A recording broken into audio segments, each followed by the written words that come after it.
God bless your little heart there, Mark. You never come. Well, he can hear us, so we don't have to type. All right. All right. You're doing great, Wayne. Honestly, thank you for your contribution. Six. You can tell him the number.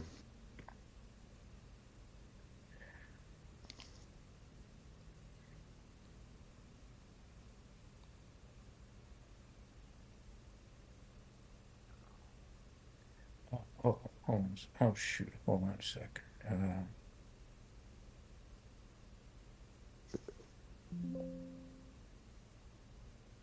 Uh, Hit. Go ahead and hit OK. Hold on. I'm gonna.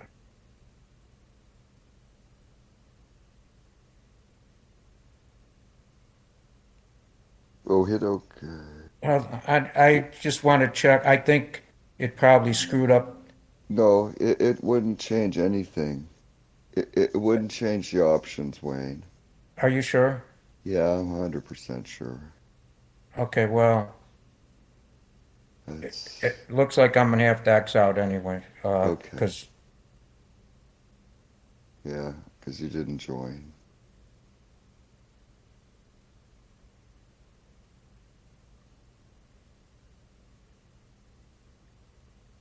I've done that before, and then it the options change. Well, you know what? Why don't you? That's. I think you're right. You should check them before you connect again. Restart it and then check the options. I think that is a wise thing to do.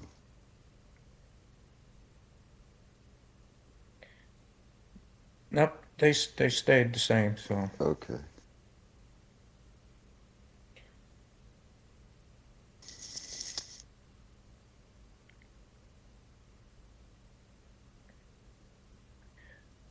757.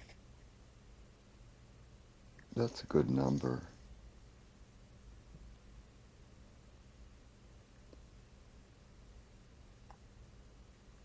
Yeah, I remember when you were a rookie, Wade, and Yeah, you're well, you remembered the incorrect year I was a rookie. It was yeah, 77. Okay. but I still remember you as being a rookie, and you've come a long way as far as your operation of the game software.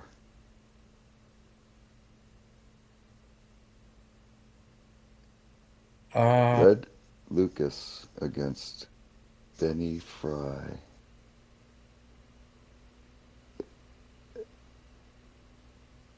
this looks like the one, huh? Is it? Yeah, but yeah. Okay. All right. Satchel Paige against Tommy Bridges in game one. Are you ready to start the recording, Jimmy? I already started it Okay. about So you've been. 3 minutes ago. Oh, all right. Okay, there's no rest given, right? No rest for the wicked. Okay, all right. Uh,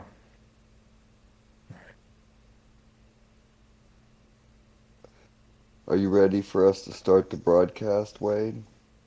uh, I'm just shooting him a message to see how many games he's thinking about playing tonight. Okay.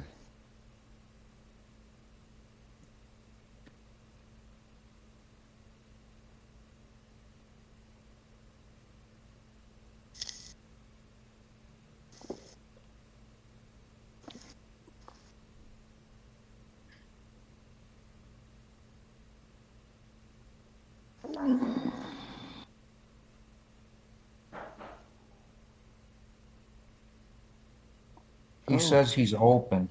okay. I don't know what that means. Well, let's play four. We'll You see want to play how four and see how we'll it see how it goes? goes, huh? All Okay. right. Yeah. He says he's open to law seven. Whoa. All right. Well, we'll Yeah. just see what happens. Yeah, I've okay. I've done that before, and it can be quite an adventure.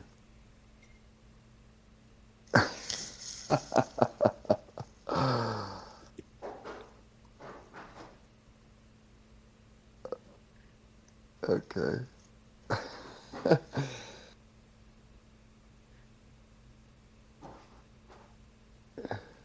Well, Lester, are you out there? Lester Bangs? Hey, he's here. I'm Jim Scully, along with my good friend Lester Bangs. The ghost And of. we are here for the Winter Challenge League 34 World Series as the two-time champion St. Paul Saints and the one-time champion Denver Dingers go at it here in Game 1 in Denver as the defending as the Kafka Division champion Denver Dingers, our home team, by virtue of winning the uh, Winter Challenge League 34 All-Star game. So we're going to see this first game in Denver. You know, Lester, I dug up some very interesting uh, data on the St. Paul Saints team. What you got? Did you know they won 100 games this year? And their leading home run hitter only hit 15 home runs, Chuck Klein. Yeah, I don't blame you, Mark. Mark says he has to shut down the broadcast. And Wayne says me too. And boy, we're off to a good one There we here. go. Yeah, I did see that they're not much of a home run hitting team. No, I they had think. 7 batters who had over 120 games and hit over 300. All right, Yeah, Tommy Bridges. I think they're really going to try to win this off of get 3 wins out of Satchel Paige and try to find a fourth win. We'll find out. Anyways, Kai Kyler strikes out to start the game. And now Tommy Bridges strikes out Dick Bartell for out number 2. And George Giles steps in and grounds out to first base for the final out of the first inning. And Denver goes down, or St. Paul goes down 1-2-3. And now Satchel Paige is 2-0 in the playoffs. So far, with a 0.50 ERA, delivers to Buddy Myers. And there's a ground ball to McManus at third, and it gets past him for a base hit. And the Diggers get their leadoff man here on in the bottom of the first. Roy Johnson now.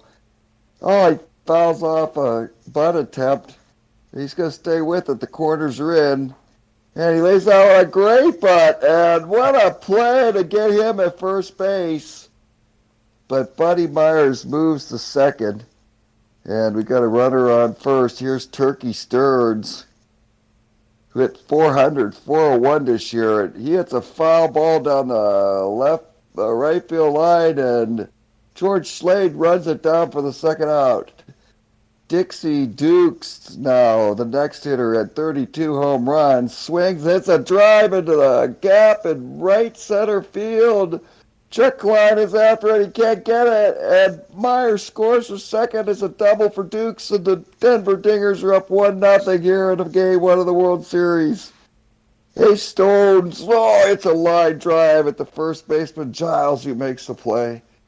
And Denver's out of the first inning with a 1-0 lead. Now Danny Taylor leads off. Tommy Bridges strikes him out. That's his third strikeout of the game so far. Now Chuck Klein singles into right field. Rick Farrell steps in. He's hitting 267 so far in the series.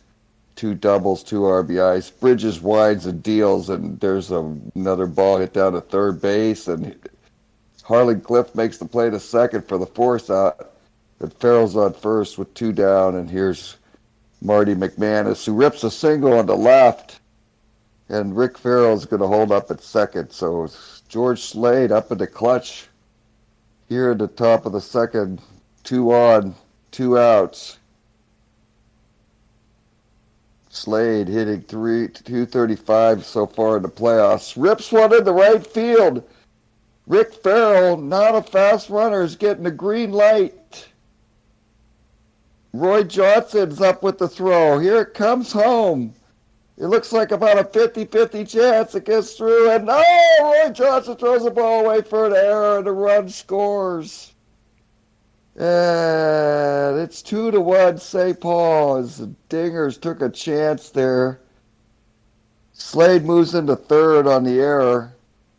And that leaves it up to Satchel Paige, not a very good hitter, and he pops out to second base to end the second inning. But 2 runs across for St. Paul, and they take a 2-1 lead. Harlan Cliff leading off, and he hits a ground ball into the hole. It's short. Dick Bartow goes and gloves it. No, I can't get it. Through the infield for a base hit. As a speedy Harlan Cliff is on with nobody out to start the second inning for Denver. Bruiser Starks steps in, hitting .222 with 3 RBIs and a double so far in the playoffs. And he swings and misses strike 3.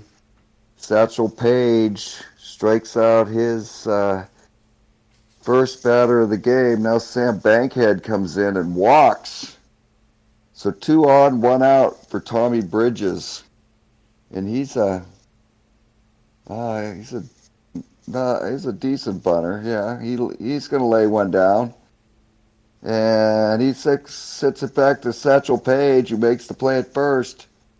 And now Denver has 2 ons. Clift at third, Bankhead at second.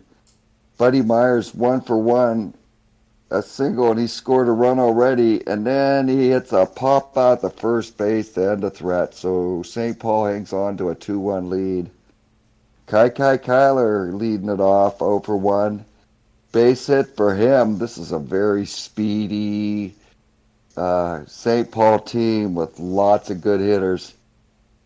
Kyler is a threat to steal. That brings up Bartel, who's a strong butter.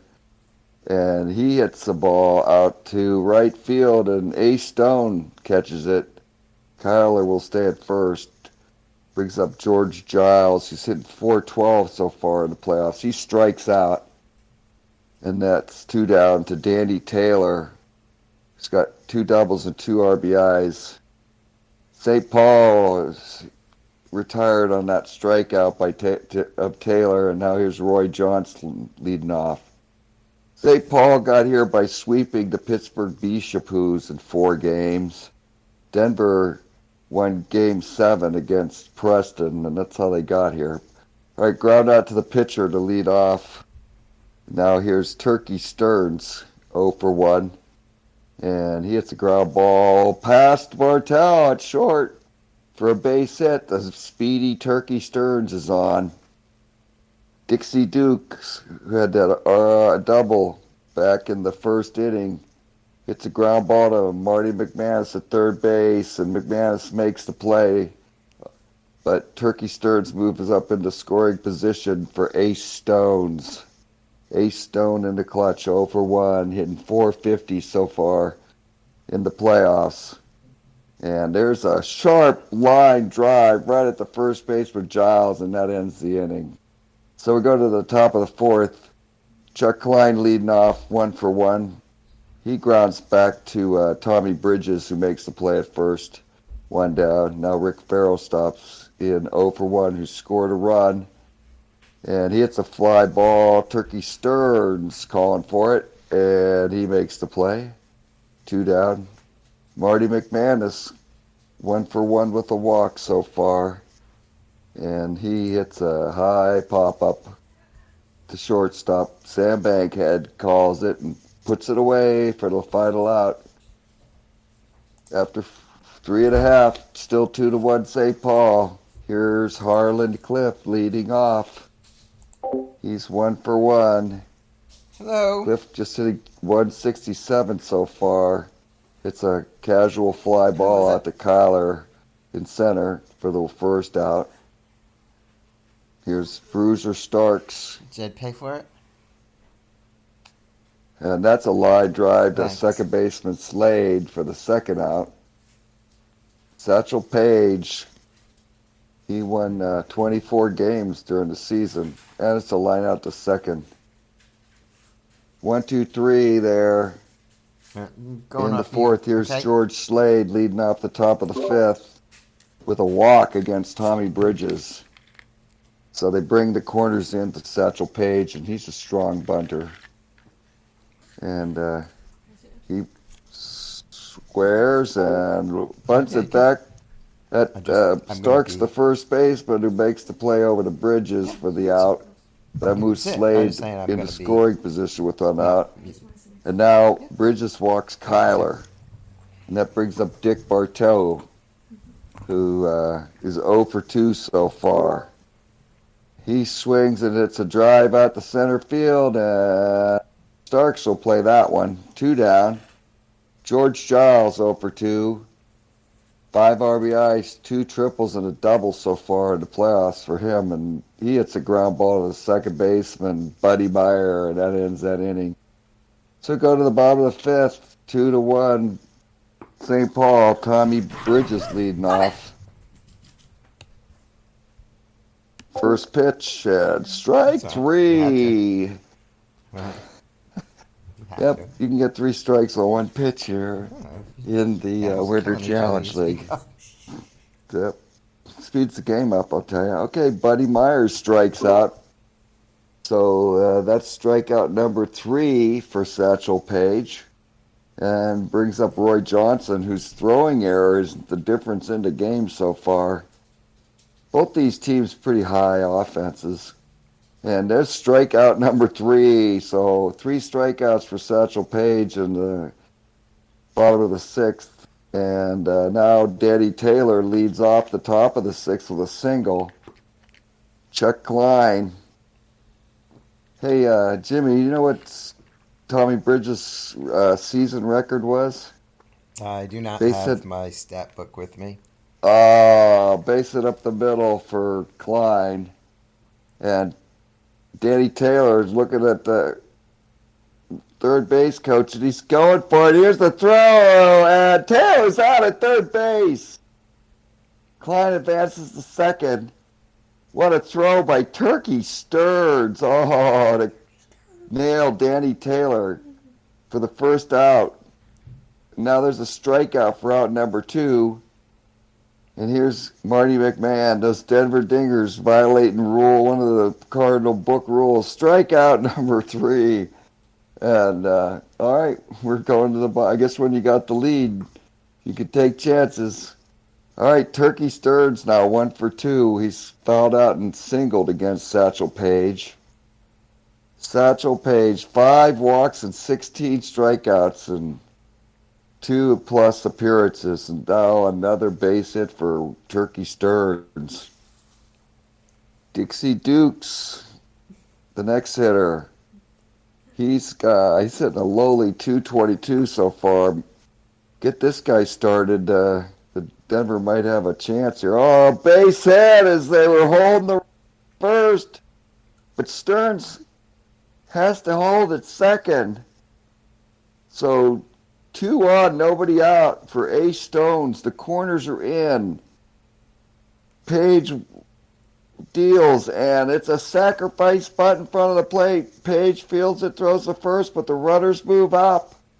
And now Harlan Cliff, with 2 runners in scoring position, having a chance to put the Dingers in the lead. Cliff singled into second off Page, and they're looking to the third base coach for the sign. He'll swing away. And he walks to load the bases. Now Bruiser Starks comes out. Bruiser Starks hitting 200 so far in the playoffs. World Series Game 1 here. St. Paul leading 2-1 against the Denver Dingers. And there's a fly out to left field, and even Turkey Stearns couldn't score on that, so that's a second out of the inning. And now it's up to Sam Bankhead. This is why Satchel Paige was the first draft pick of the St. Paul Saints. And there's a line out to second base, and they get out of it. Okay, going to the top of the 7th. George Slade leading off. with a got on a single and an error in the second inning. There's a ball deep into center field over the head of Stearns. And Slade leads off the seventh inning with a double. Oh, that one almost got out of here. Now Satchel Paige with the quarters in squares the bunt. And it's a nice bunt down the first base line. Starks fields it and gets out to Meyer. It's to retire Page, and Slade moves to third. Now Kyler strikes out Tommy Bridges with his his eighth strikeout. And there's a ground ball to the pitcher, and St. Paul cannot score in the seventh. So we're two very high-scoring teams now going to the bottom of the seventh. Tommy Bridges leading it off against Satchel Paige. And I'll tell you, we promised you a tight series here, and I'm sure we're going to get one. There's a strikeout of Tommy Bridges to start the bottom of the seventh. Brings up Buddy Myers, who singled, popped out, and struck out so far. Meyer walks. Roy Johnson's next. Johnson's hitting 179.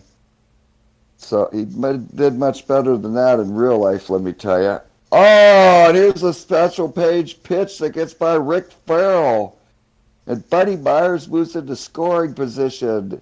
Buddy Myers, the tying run at second base with one out.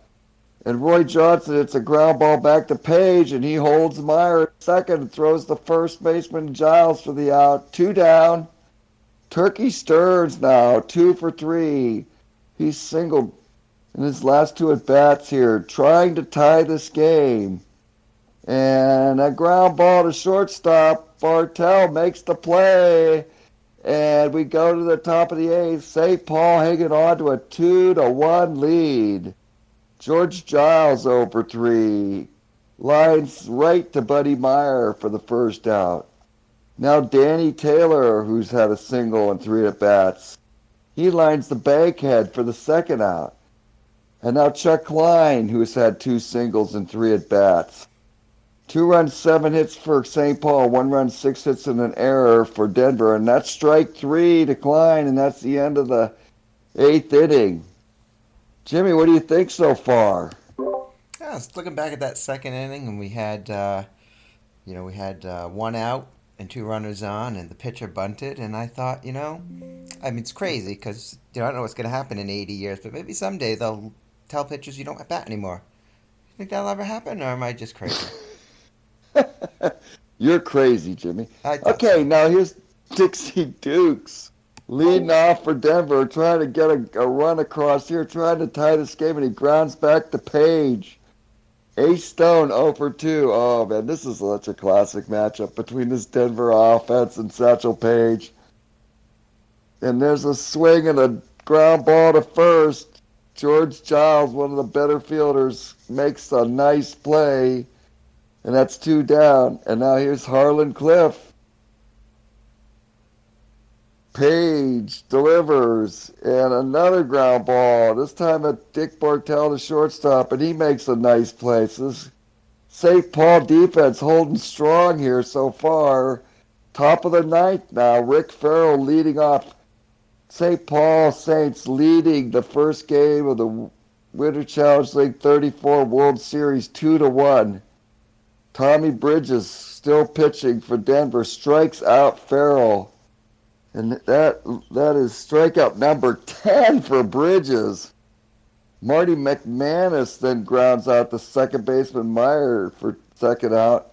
And now here's George Slade, who's 2 for 2 with a double. And he hits a fly ball to Turkey Stearns in center field. And that's it. We're going to the bottom of the bottom of the ninth. Jimmy, what do you think? Oh, we're also going in the bottom of the order, so unless there's a 2-run homer before Bridges comes up, he was probably throwing his last pitch. All right, Bruiser Starks leading off 0 for 3. Yeah, Starks, Bankhead, and then Bridges are scheduled up. So They got to get somebody on here, Jimmy. Bloop and a blast. They win it before Bridges even gets to be pinch hit for. Yeah, we'll see what happens. The Dingers out homered the Saints this year by wide margin. There's a fly ball to center field, and Combs makes the play for the first out. Now Sam Bankhead stepping in. I'll tell you, both these pitchers have done a great job. So far, Satchel pays that ball hit high to center field. It's extra bases for Bankhead. And it looks like Earl Combs is trying to get it. Bankhead's running around second and heading for third. Here's the throw. He's safe. And the tying run is on third base. Oh, my goodness. Bottom of the ninth. One out. And now Bridges is up. And there's the squeeze play. Maybe.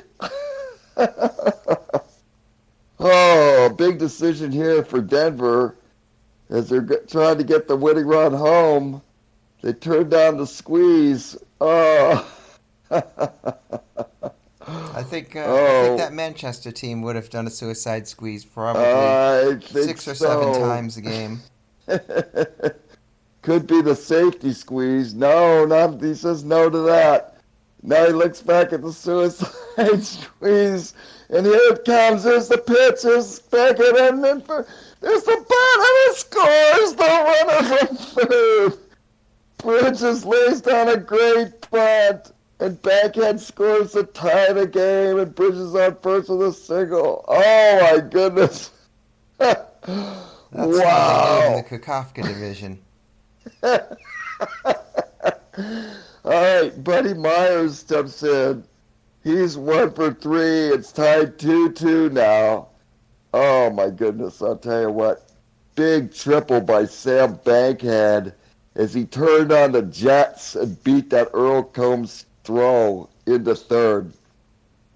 Earl Combs not known for his throwing arm. Jimmy, what do you think? You got him out there because he's got the range and he's reliable, but the center fielder that he replaced probably has a much better shot there. Maybe holds the runner at second. Yeah, well, I guess that's, part of the game is you got to sometime make trade-offs to get the best hitters in. But we'll see how this goes from now, though. Red Parnell is pinch running with one out. Buddy Meyer up. They got to Satchel Paige for 2 runs, and the Saints haven't scored any more than that, so we're tied at 2 here at the bottom of the ninth. Okay, Buddy Myers rips one to right field. And Parnell, will he be sent to third? One down. Big decision here for the Saints manager, Mark Rensenbrink. He's kind of waffling. What do you think, Jimmy? Should he send him? I think I send him. I don't trust Kaikai to not throw it into the stands. Yeah, I kind of feel like you got to go for it. You know, you got a chance to win here. But then if you hold him on second, well, I don't know. Yeah, he holds him. He says, if I'm going to try to score, I'm going to try to score in those other hours. And he's got Roy Johnson and Turkey Stearns coming up. So he holds the runner at second base, Parnell. I think that was probably the best decision. I don't know. I like to see if I can uncork some of the chaos. We saw it, right? We saw it when when they tried to throw home from left field and threw it away. I think the book says go on that, but a second out wouldn't. I don't know. But you got Roy Johnson and Turkey Stearns coming up. I've heard of those guys. Yeah. All right. Well, Johnson hits a fly ball to Combs, who makes a pretty nice catch on it, but the runners will hold. That's a kind of fly ball that might have scored a run from third. Oh, you're very true. If he'd made it there, yeah, yeah. I don't know what to say. Good color there, Jimmy. Good point. And now Stearns has walked intentionally to load the bases, and I wonder if they're going to go out to the manager to talk to the mound to talk to Satchel Paige. What do you think? His pitch count's getting up there. I don't know how long you can let him go. Dixie Dukes here. He had 32 home runs in the regular season and batted 331 in 138 games. Oh, now Jack Salverson is coming in. And this just changes the whole dynamic here. Yeah, What do you think also, about this move? Dixie Dukes over here, little known fact, has a descendant that invented some tight jeans, cutoffs. Oh, you must be referring to Daisy Dukes. Oh yes, I am. You know, it's the future is bright for the Dukes family. I see. And now we're seeing Sleepy Lewis come in to maybe draw a walk? Okay. Wow. Jack Salverson with the game on the line, bases loaded, 2 outs. Sleepy Lewis, here's the pitch. Walks, and he wins the game with a walk-off walk. And Denver comes back in the bottom of the ninth to score 3 runs and win game 1 of the Winter Challenge League 34 World Series. 3-2. 3 runs, 9 hits, an error for Denver. 2 runs, 7 hits, no errors for St. Paul. And I got to tell you, that was probably one of the greatest comebacks I've seen in a World Series games here in the Winter Challenge League. It also As goes they to mounted- show, you know, the announcers don't really know much about what they're talking about, saying, oh, you should send the guy to third, could have tagged up. These guys don't know. I don't know how they get the job. Oh, my goodness. Well, you know what? These guys are champions, and that's why they're playing the games, and we're sitting in the announcer booth. I think that's it. That's factually Good, correct. good. 3 You've got championships some- between them, 0 between us. Yep. Well, Lester, you've got a lot of great insights here tonight, and I just want to tell you, you're one of the best broadcasting partners I've ever had. Well, thank you very much. Oh, you're I'm welcome. Ghost of Lester Hey, Adams. that was quite a game. I think we should alert the He's Jim Scully, forces so Vin that Scully. game 1 was pretty It's great. Jim Scully. I didn't want to do another Let's Jim name, see. so I said, Can you take care of that, Jimmy? You want to say something on the playoff channel? Yep. You're asking. Are you Sorry, you're able- asking me on the disc to shout out on Discord. Yeah. Yeah, Are you we do able that. to do that? Okay, thanks. I tell you, anybody missing this one, I'm shocked that we don't have a full house tonight. But you know, that's the world in the 21st century. Sometimes people are busy, and it is Mother's Day today. So all those mother lovers out there, why don't you take a break and come out to the ballpark and enjoy some Winter Challenge League baseball here at the Winter Challenge League 34 World Series. All right, done with that plug. Oh, man. We're going to game 2, and it's going to be Leroy left-hander Leroy Matlock against the righty Red Ruffing. And Ruffing was 15-15 during the regular season, 4.33 ERA, whereas Matlock was 17-9 with a 3.83 ERA. So St. Paul won 100 games this year, but they split their regular season series with Denver 4-4. The Saints pile on their division opponents but struggled a bit against the Kakofka division. Yeah, So they were anything under can happen. 500. Winning percentage was down around 429, I think it was. And Yeah, yeah, this was my question going into the World Series was, what happens? What happens when a 100-win team faces the division it couldn't beat? What gives? we're going to find out. Well, it's a great day here in Denver for game number 2. And the Dingers are riding high on a big comeback win in game 1 as they scored 3 runs in the bottom of the ninth to come back against Satchel Paige and claim the victory. Earl Combs is leading off for the Saints now. Combs sitting 364 so far in the series, pops it up behind home plate, and Sleepy Lewis makes the play for the first out. And that brings up Kai Kyler, who's got 2 doubles, a triple, and 7 RBIs in 19 bats so far, hitting 421.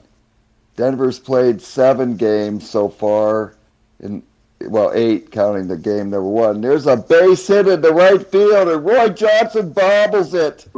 And the speedy Kyler heads for third, and he's on third base with a single and an error by left fielder Roy Johnson, his second World Series error so far. That brings up George Giles, who drives one deep to right field. Back goes Big Trade Parker. He looks up and it's gone.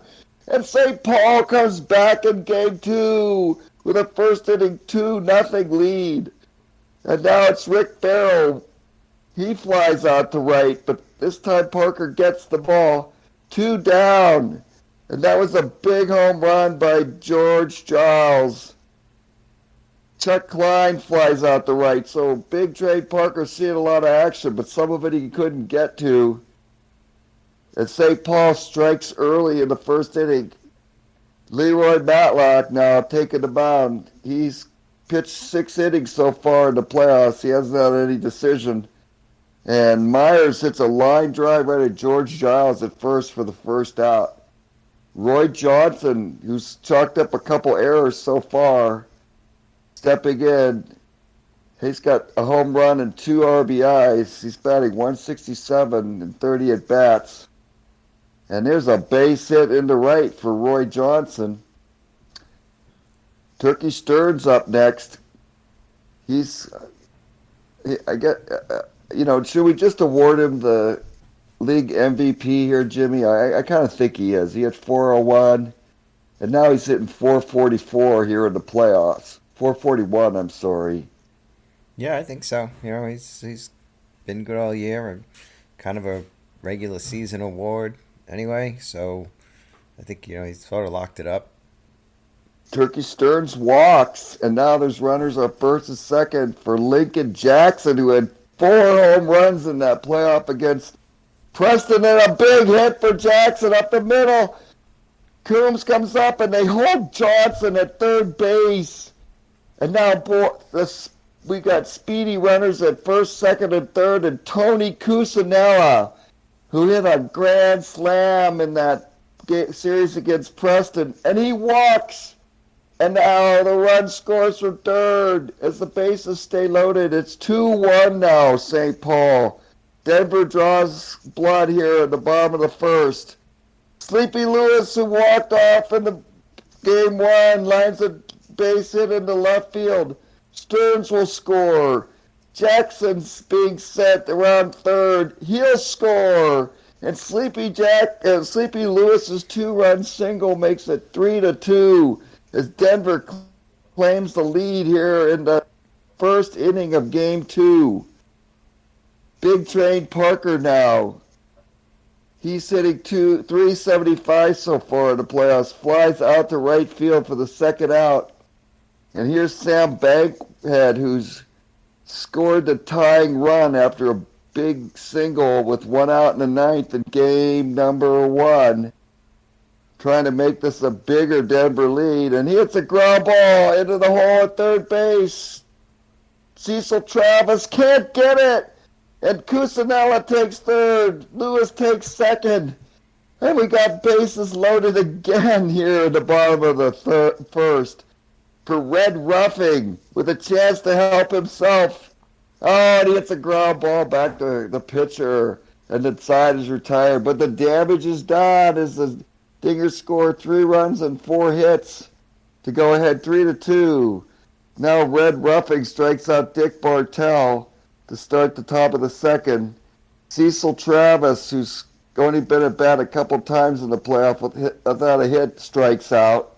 And now George Slade, who's hitting 300 in the playoffs, lines out the short for the third out, and we go into the bottom of the second. Buddy Myers leading it off. Boy, I'll tell you, this is great, great baseball here. Leroy Matlock, the lefty, deals to Buddy Myers. And he hits a drive. No, it's a pop up to first base.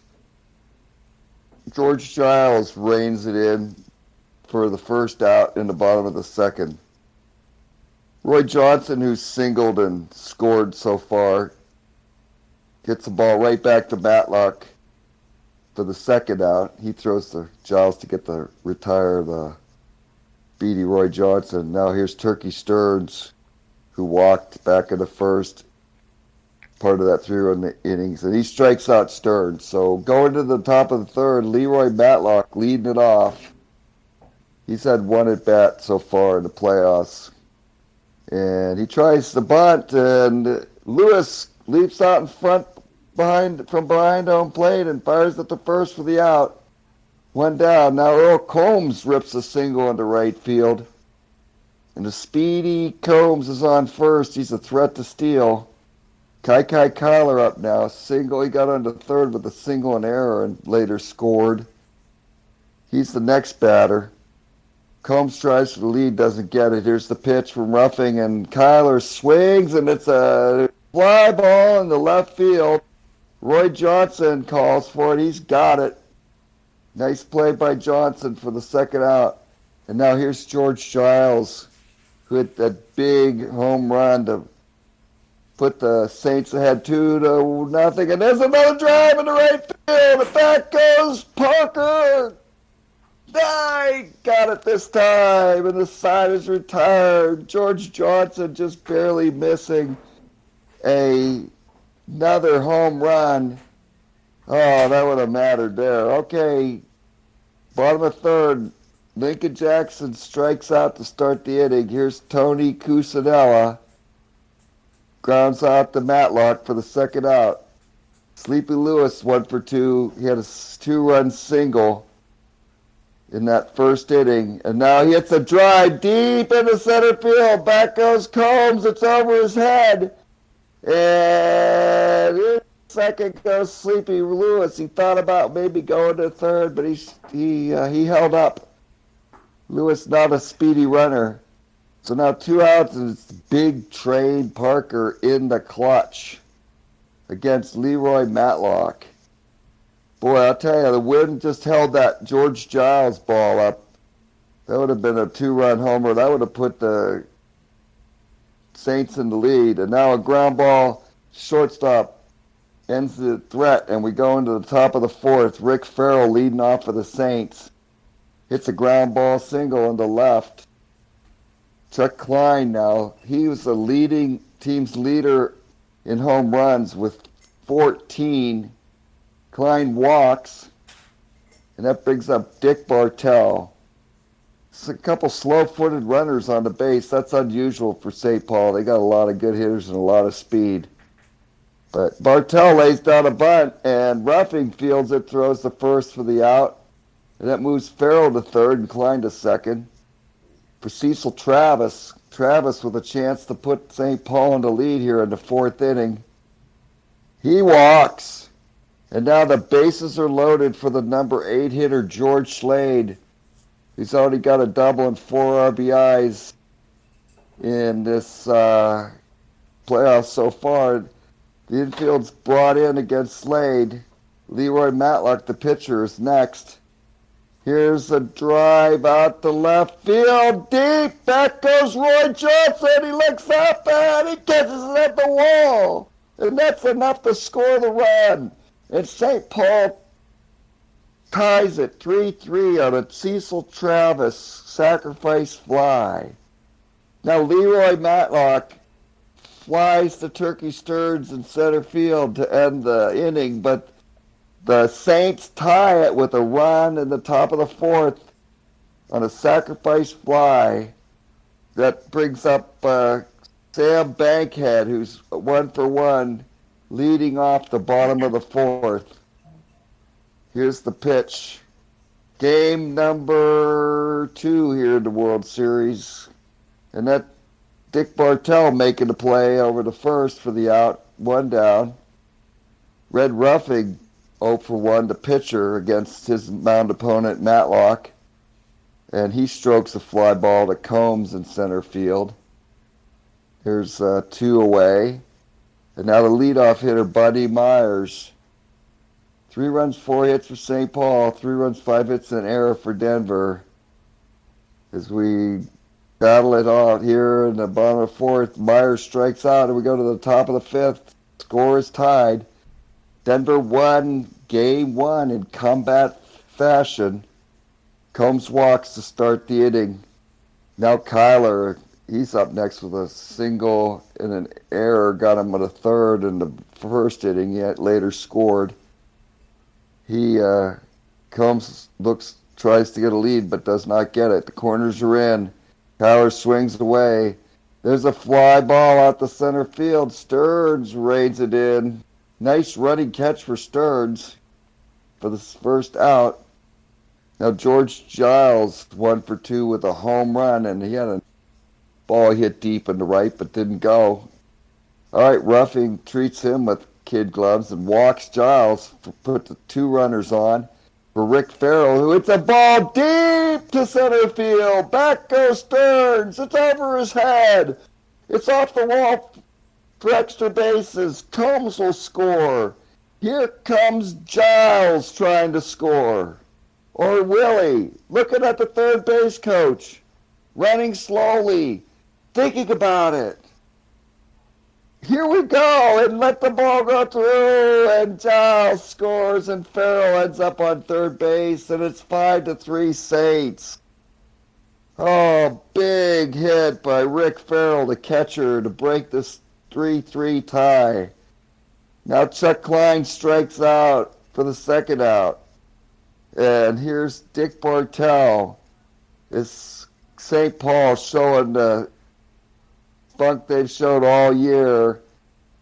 Going ahead here in the 5th inning on a big hit by Rick Farrell, big 2-run double. And Bartell flies out the left end the inning. Okay, bottom of the 5th, we'll see if the Dingers can come back. Roy Johnson leading off. He's had a poor playoff so far, hitting 188, and it made a couple errors so far in the World Series here. Hits the ball in the head, but won't go through the infield as Johnson's retired. That brings up Turkey Stearns, who walked and struck out. He scored a run so far. And another walk for Turkey Stearns. Stearns is one of the best base runners in the league. What do you think, Jimmy? Are you surprised to see St. Paul get back into this one? No, not at all. I mean, it's Ruffing's he's a decent pitcher, but he's got some weaknesses. I'm not surprised they're able to put some runs on him. This St. Paul lineup is just loaded with hitters. Not home run hitters either. Guys who can hit singles, doubles, guys who can bunt, guys that can run.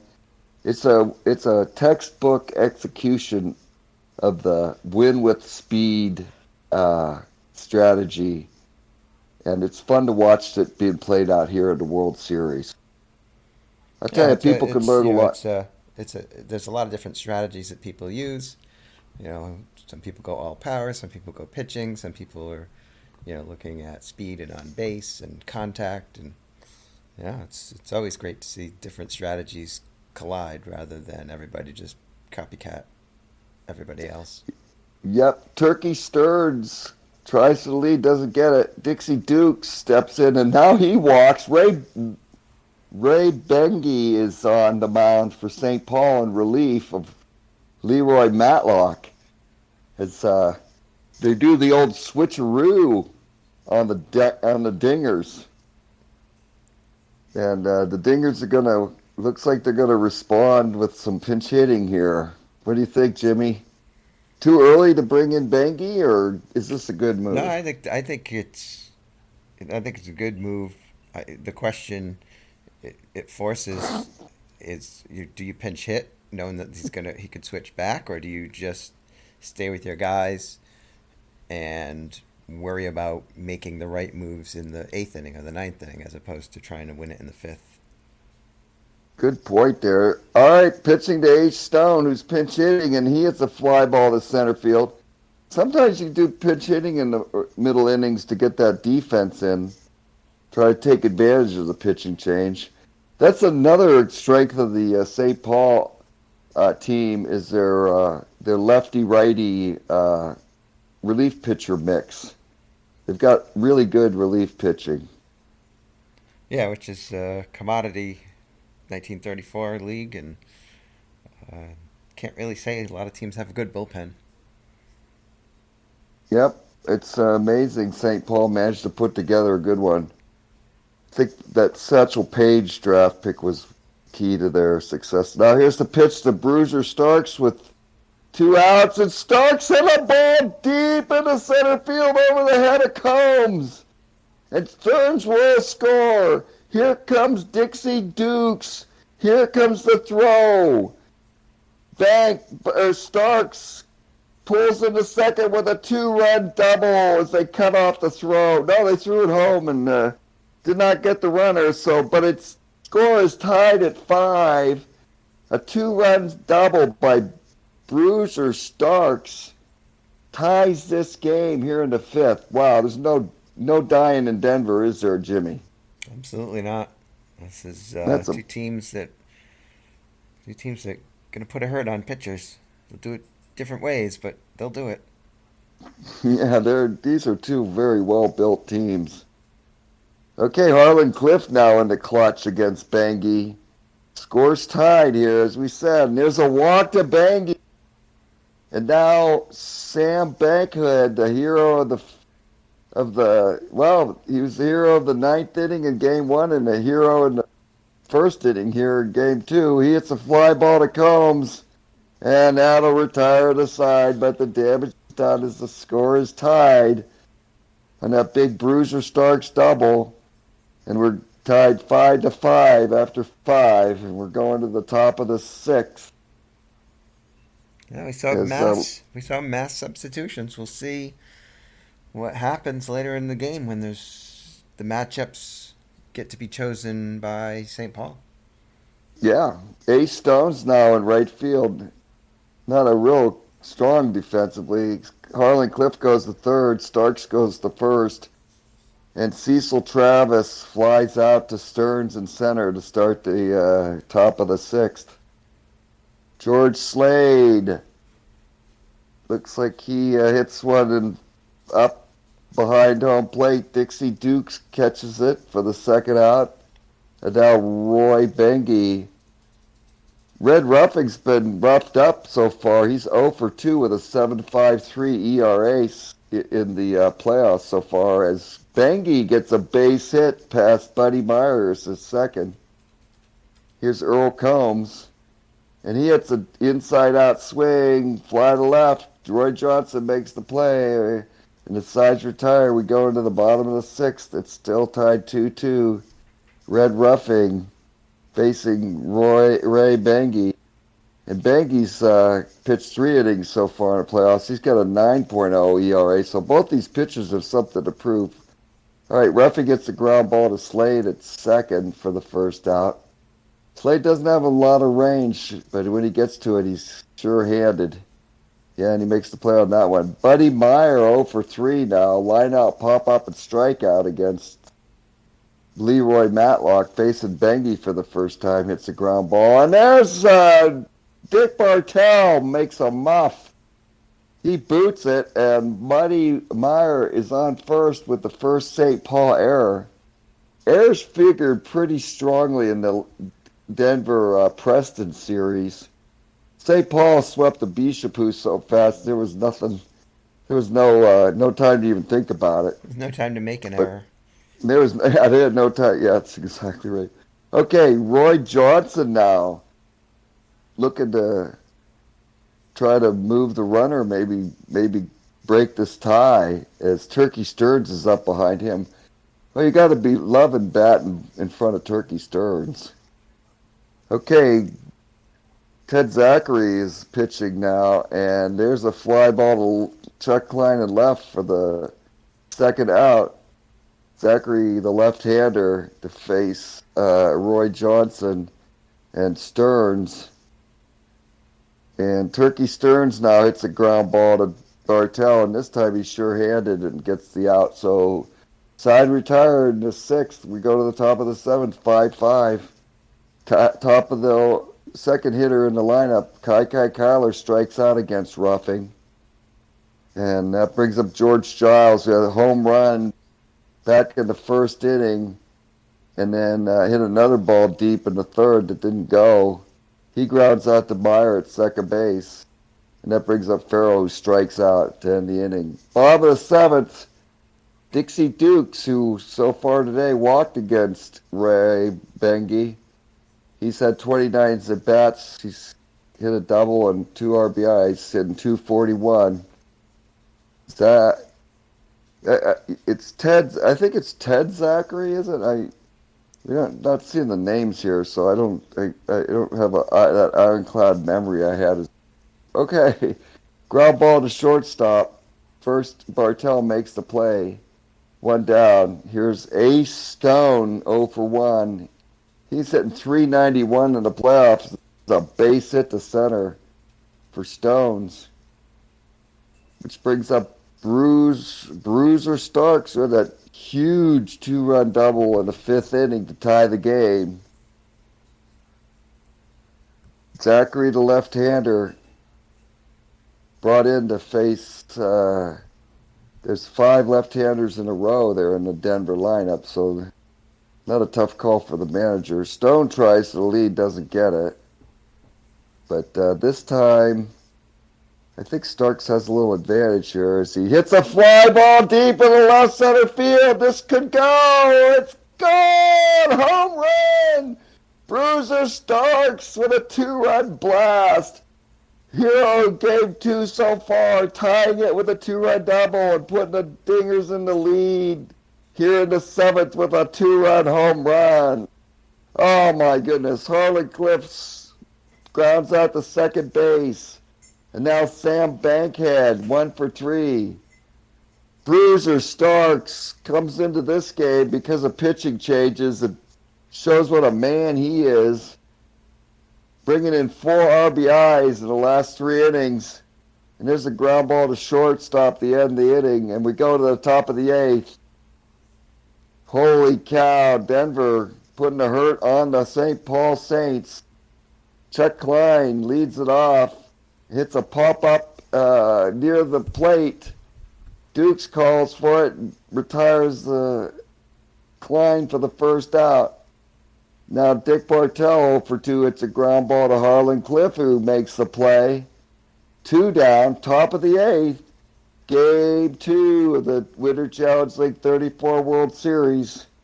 And Cecil Travis strikes out the end of side.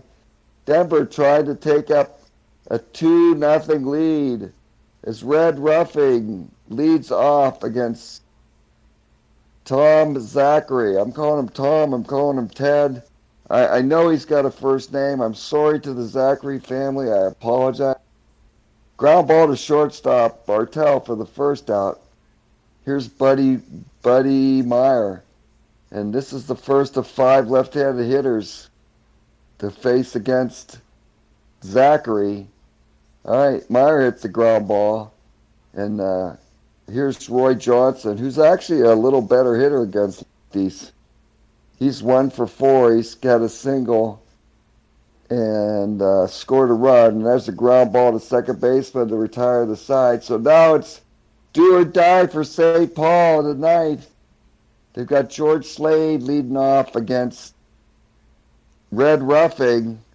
Ruffing's 0-2 so far in the playoffs with a 6.48 ERA. He's gone 17 innings.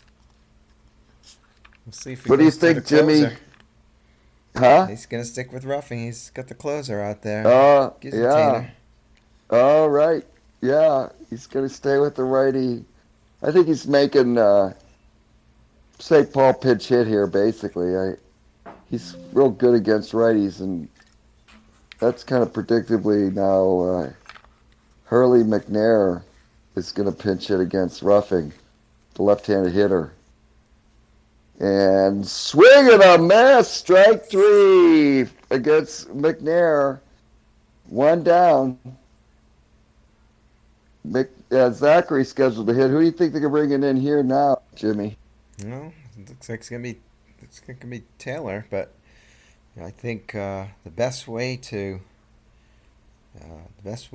protect yourself from the yo-yo situation of what you might get out of Gizentainer is to not let him pitch.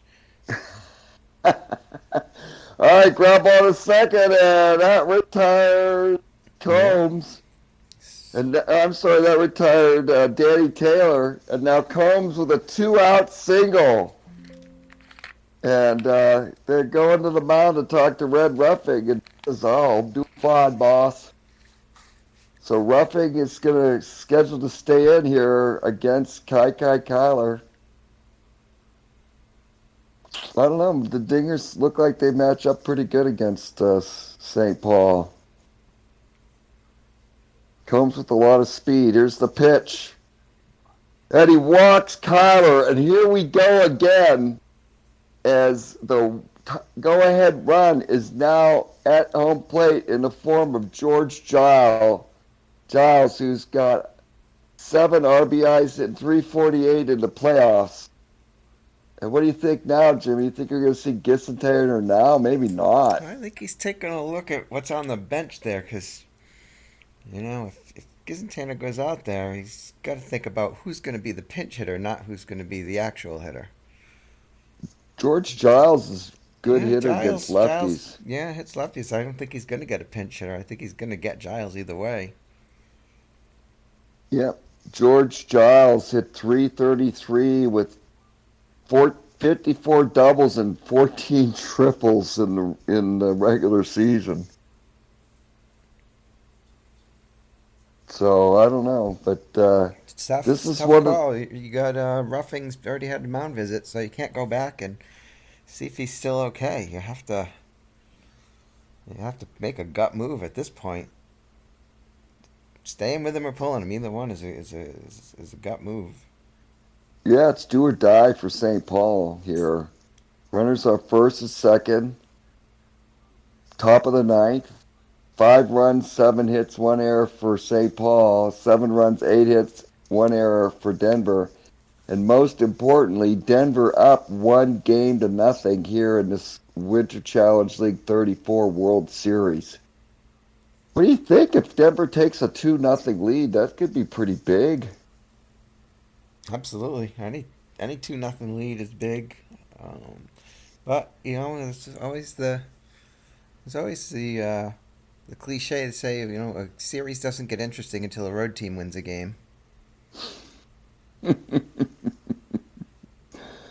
Well, there's a lot of thinking going on right now. And I don't know. Denver manager Wayne Stanko is, as we say, exploring his options.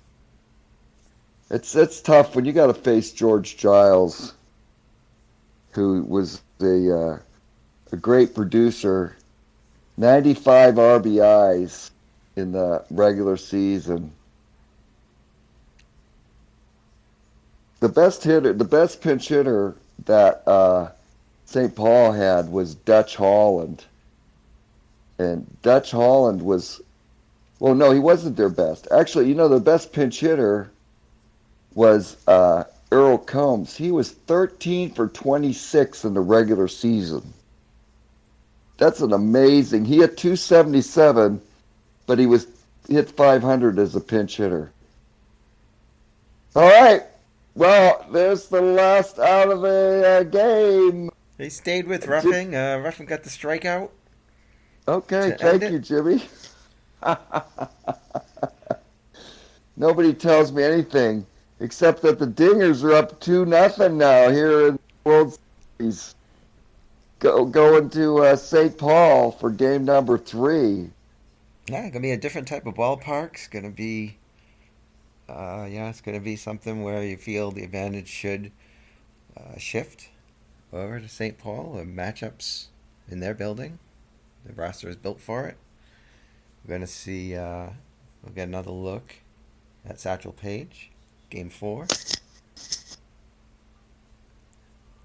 Yeah, this is. I'm sure the Saints will come marching back. They often do, but it is a little different matchup for them. This Denver team has some pretty strong starting pitching, but so does Denver. I mean, so does St. Paul. So we'll just have to see what happens. Game 3 is going to be big. Yeah, I wonder if we're gonna see next Stanley.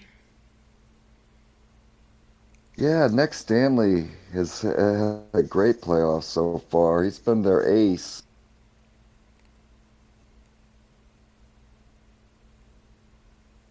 I think so. He was 17-10 with a 3.94 ERA, 630 winning percentage in 244 innings. Gave up Nick Stanley gave up 14 home runs in the regular season. It's not that bad considering the park he plays in, which is reasonably hitter True. friendly. Red Ruffin gave up 25. Tommy Bridges gave up 24. So actually, Ned Stanley did well in that regard. Okay, well, we had the switching of the ballparks, and we're gonna have to get restarted here. We'll find out if St. Paul can battle back. Yeah, I mean, really, in a lot of ways, it's going to come down to this first game in the city, in St. Paul, because if you go down 3-0, your chance of coming back is so close to zero. Yeah, this is a big game for St. Paul. They Yeah, so can be very. if you've got anything that you're trying to hold back, or any plays you're trying to reserve for later in the series, I don't think if you're St. Paul you really have that option right now. You have to win this game. It's um, just you just don't want to have to do a reverse sweep where you're on the precipice of being swept and then sweep the other team back 4 games. It would be legendary, but no one wants to try it. Yeah, it's very difficult to do. It's going to be Red Lucas against Benny Fry in game number 3. So a little bit down in the pitching rotation for both teams.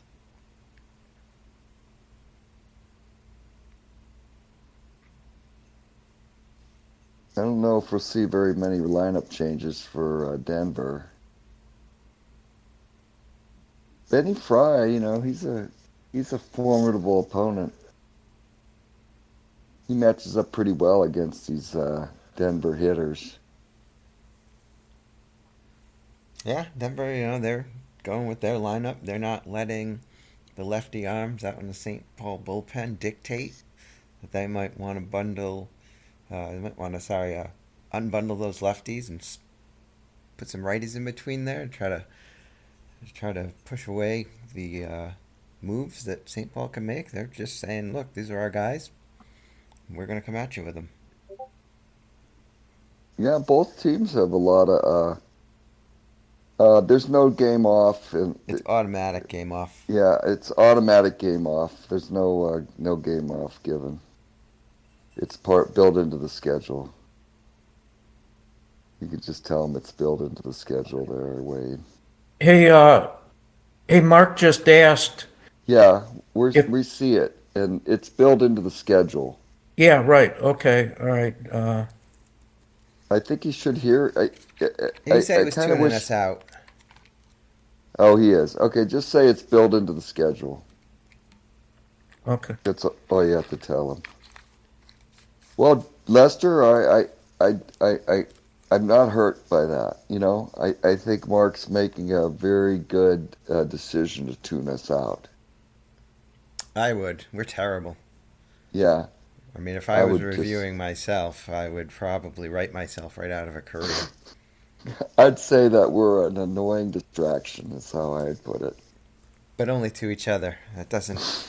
The Nielsen ratings aren't looking so good for this broadcast. Nope, just two lonely voices. But we are recording this for posterity, so one day our children's children can look back on this World Series and say, "My grandpa was there." Daisy Dukes can say my great grandfather played in 1934 World Series, and he wore the pants. That's right. Okay. Well, the big question is, can Benny Fry turn the tide for the St. Paul Saints? Let's see, Benny Fry. Could be the What's offense the that does it too. It could be a little bit of this, a little bit of that. Maybe they win a game like the last one where Fry gives up 5, but the offense puts up 7. Something where the pitching wasn't great, but the offense was. Yeah, it's just when you think the pitcher is going to be the problem, it's the reason you win. Or you think the reason you'll win is the pitcher, and then the pitcher's terrible. It's baseball. 1934 baseball, especially chaotic. Well, I think these pitchers are picked specifically to match up against these lineups because Red Lucas was just 5 or 6-3, but had a 5.76 ERA and 131 innings for Denver. And Benny Fry was 15-14 with a 4.9 ERA and 250 innings for St. Paul. Yeah, we're underway here, Jim Scully. Okay, thank you very much. A lead-off single and an error by the catcher Rick Farrell puts Buddy Myers on second, and now Roy Johnson fouls out. Turkey Stearns with a chance to put the Dingers in the lead here in Game 3, and it's an inside-out single to left. Buddy Myers will try to score. Here comes the throw from Chuck Klein, and they're going to cut it off. And Stearns at first, and the Denver Dingers take a fast 1-0 lead here in Game 3. Holy cow. Now Betty Fry facing Dixie Dukes, and there's a drive in the center field gap. Combs and Kyler after it. They can't get it, and it bounces off the wall. Dukes running second and in the third with an RBI double, and it's 2-0 Dingers. Here's Ace Stone with one out, infield in, and a chance to bring home another run. Here's the pitch. Stone swings, and a ground ball to Dick Bartell at short. He's playing in, and Bartell boots it, and another run scores as Dixie Dukes crosses the plate to make it 3-0. Dick Bartell, a key error at a bad time. And now Harlan Cliff hits a foul ball behind home plate. And that's squeezed for the second out. And now here's Bruiser Starks, hero of games 1 and 2. He grounds out the third for the end of the first inning. And Denver has a 3-0 lead. Earl Combs leads off with a pop up to second baseman Buddy Meyer. Dick Bartell, who made that key error in the first inning, hits a fly ball out to Roy Johnson. He's playing deep, and he makes the catch for the second out. Now Kyler, hitting .391 so far in the playoffs, strikes out for out number 3, and we go to the top of the second. Roy Bankhead, who had a big hit in game number 1 and game number 2, leading off the top of the second. Ground ball to third base. Drip at third makes the play over to Giles for the first out. Here's Red Lucas batting for the first time. He grounds out to Fry, and Buddy Myers steps in. Got on leading off with a single and an error, and later score hits a ground ball to first base for the final out. Okay, going to the bottom of the second, George Giles leading off. He hits it back to Lucas for the first out. Rick Farrell steps in against Lucas. Lucas has got no decisions in 4 innings, a 7.36 ERA. He gets the second out as Turkey Stearns squeezes that one in center field. And now Chuck Klein rips a ball into the right field corner. Ace Stone in the corner to get it. Chuck Klein rounds first and hits the second with a double. And now Joe Strip with a chance to bring St. Paul into this one behind 3-0. Here's the pitch to Strip. And he swings off a fist into right field. Ace Stone runs in and grabs it. And that's 3 outs. As we go into the top of the third, 3-0 Denver. Benny Fry on the mound for the Saints. He's given up 3 runs and 3 hits so far. He hasn't walked anybody. Hasn't struck out anybody either. And there's a fly ball to center fielder Combs. 1 down. Now Turkey Stearns. Fry's 1-0 in 7 innings, 8.59 ERA. And that's a strike 3 to Stearns. And now Dixie Duke, who had that big triple, run-scoring triple, he hits a ball in front of the plate.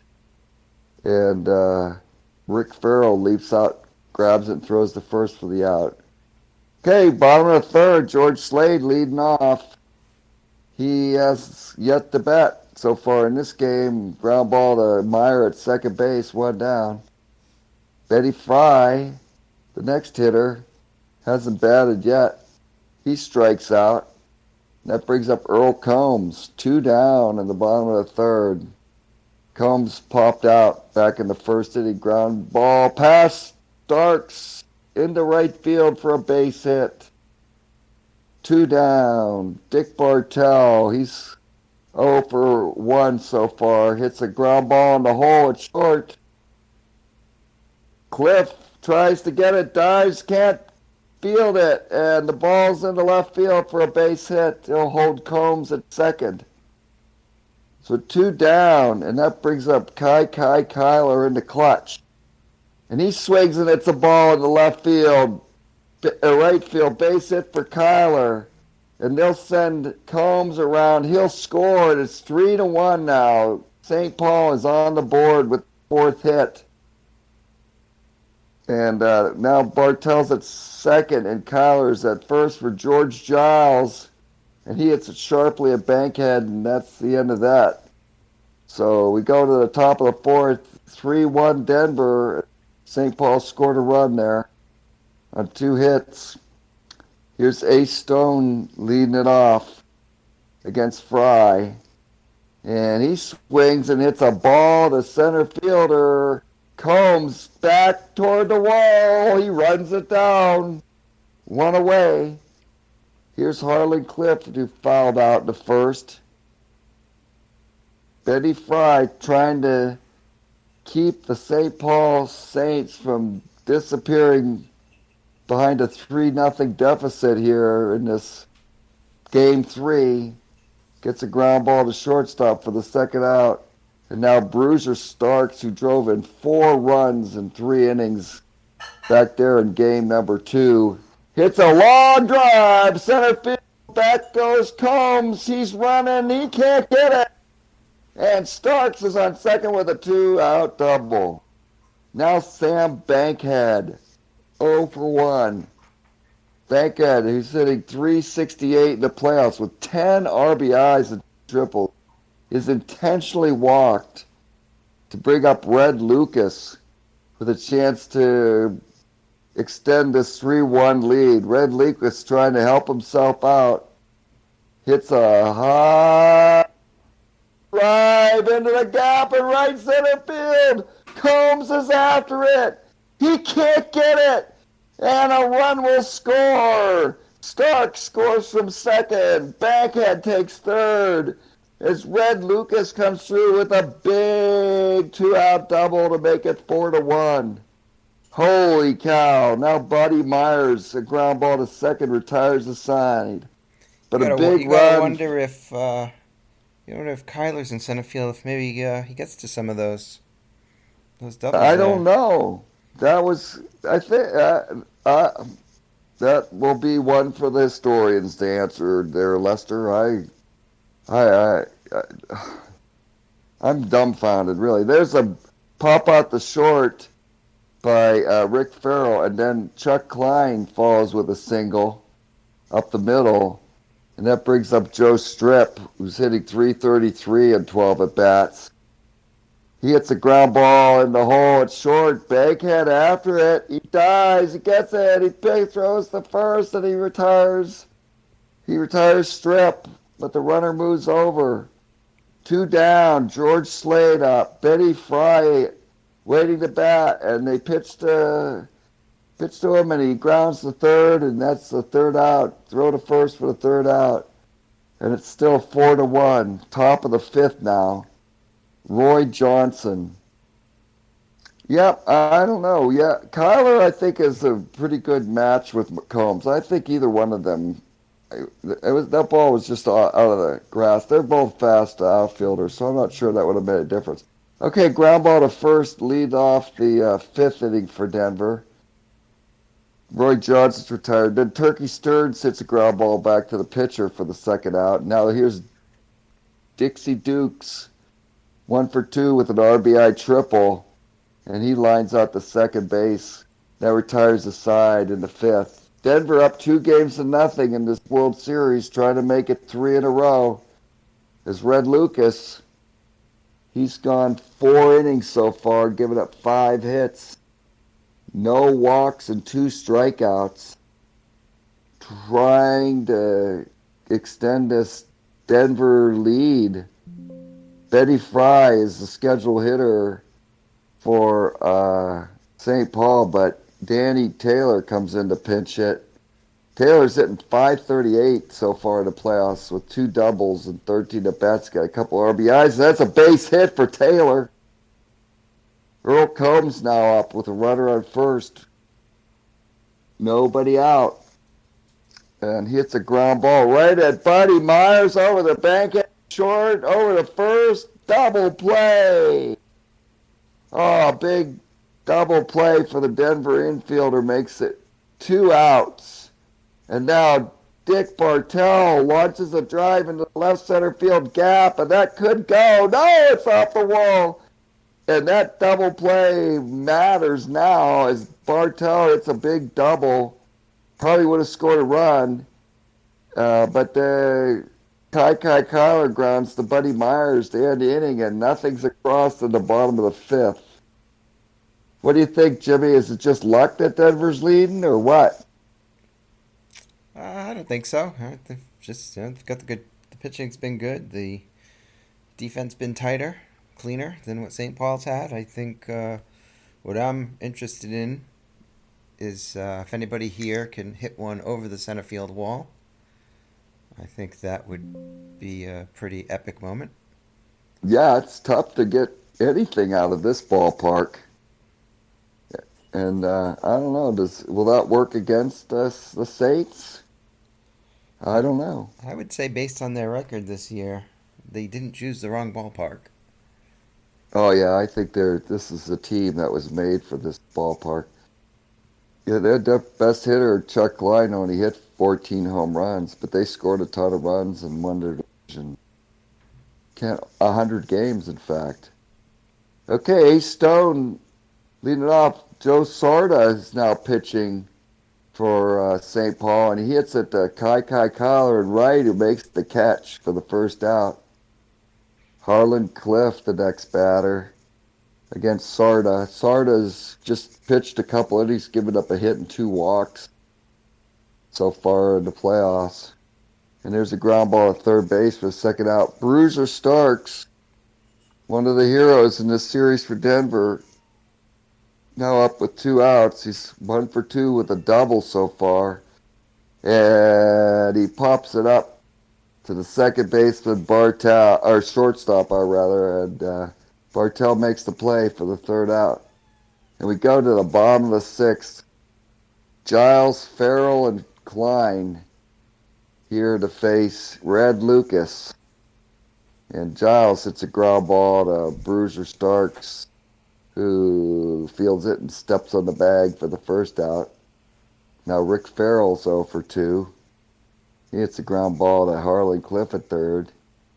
You know, the Denver defense is good enough, I think, is what you'd call it. Pretty average range and middle of the road error number.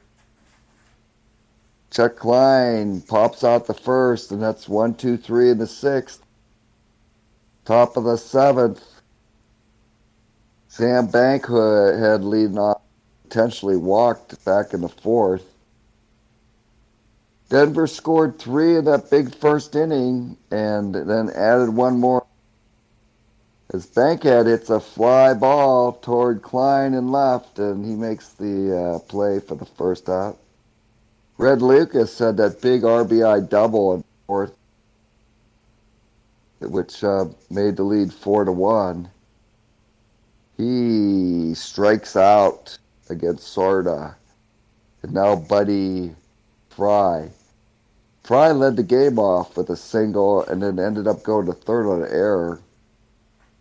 And a base hit for Fry puts a runner on first, 2 outs for Roy Johnson, who's 0 for 3.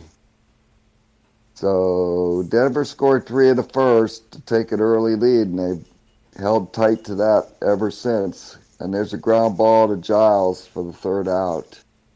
So we go to the bottom of the seventh, 4-1. And Joe Strip leading off. Hits a drive into left field. Ace Stone calls for it. He's got it. 1 down.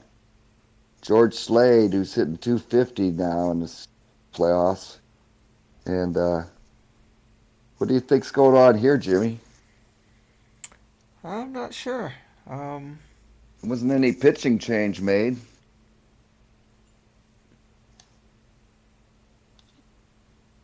I just thinks needs something better than Slade up. That's what he's done. Yeah, maybe he wants to save some at bats or something here. I don't know. It looks like Marty McManus is going to pitch it for Slade. That's maybe late innings, and Yeah, I think he's a little better on base. Just trying to get some base runners. Yeah. Lucas walks McManus, and now Sorta is scheduled to hit. Dutch Holland is on the bench. Curly McNair might be. Frenchie Bordigay. Frenchie Bordigay, his first at bat in the playoffs here in the World Series. Because here's the pitch from Lucas. And he swings and inside out to right field. Ace Stones makes the play for the second out. And Earl Combs now, She might like some crunchies. who's hitting 389, fouls ball behind home plate. And the catcher makes the play for the final out. And we go to the top of the eighth. 4 runs, 6 hits for Denver. 1 run, 7 hits, and 2 big errors for St. Paul. Denver holding a 2-0 lead here. Turkey Stearns leading off. What do you think, Jimmy? Any hope here for St. Paul? Yeah, just looking at the comebacks we saw in games 1 and 2. We certainly can't write off a 3-run lead as being a lock to win. Yeah, 100 victories but mostly against their own division. Well, you can get to the World Series, but you can't make them drink. All right, Turkey Stearns leading off. And he hits a fly ball to Combs in center, and Combs makes the play for the first out. Nice catch. Dixie Dukes. He's hitting 242. He's got a RBI triple back in the first. And he hits a fly ball. Combs a busy man today. And that's a base hit in the center field for Dixie Dukes. Brings up Ace Stone, 0 for 3. Connie Rector has snuck onto the mound for the Saints. Rector, I hardly knew her. Oh, I couldn't resist No, that. you I'll have to. get You fired. have to go there. I'll probably get fired for that one. Okay. All right, Rector strikes her out. That's 2 down.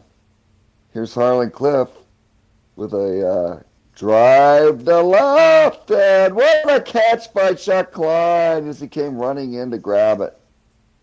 And Denver's retired in the 8th, 4-1. I don't know what's St. Paul going to do. They got a ball. Bartell, Kyler, and Giles scheduled up.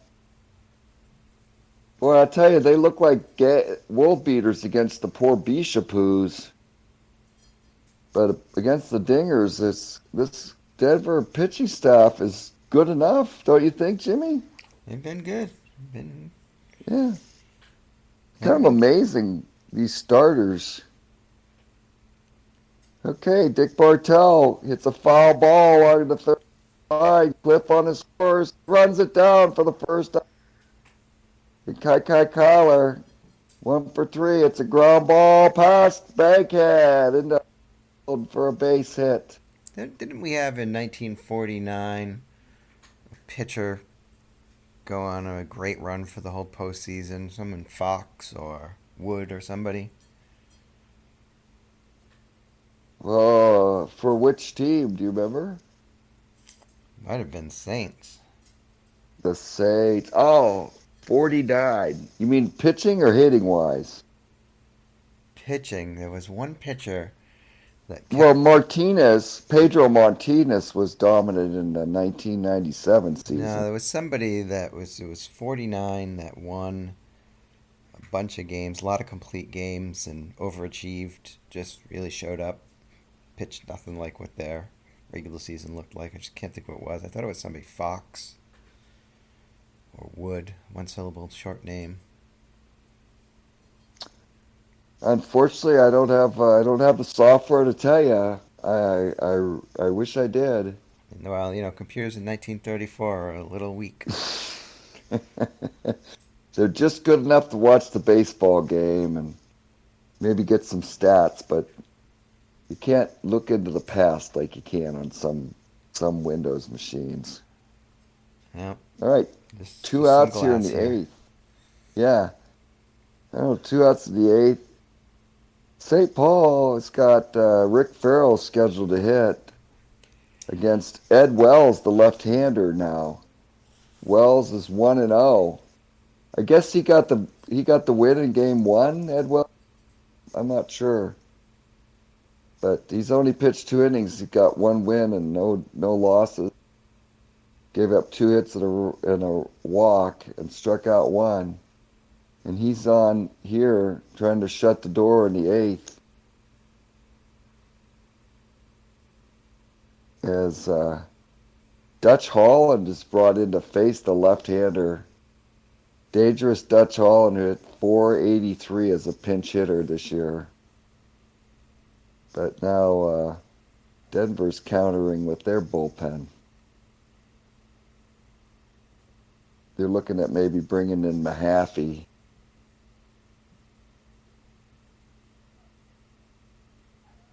Mahaffey looks like a They good bring in choice here. they bring Bring to him get rid of Dutch in. It could Holland. be another counter move. Might see Travis. I don't think they're going to start. They're going to stick with Ed Wells.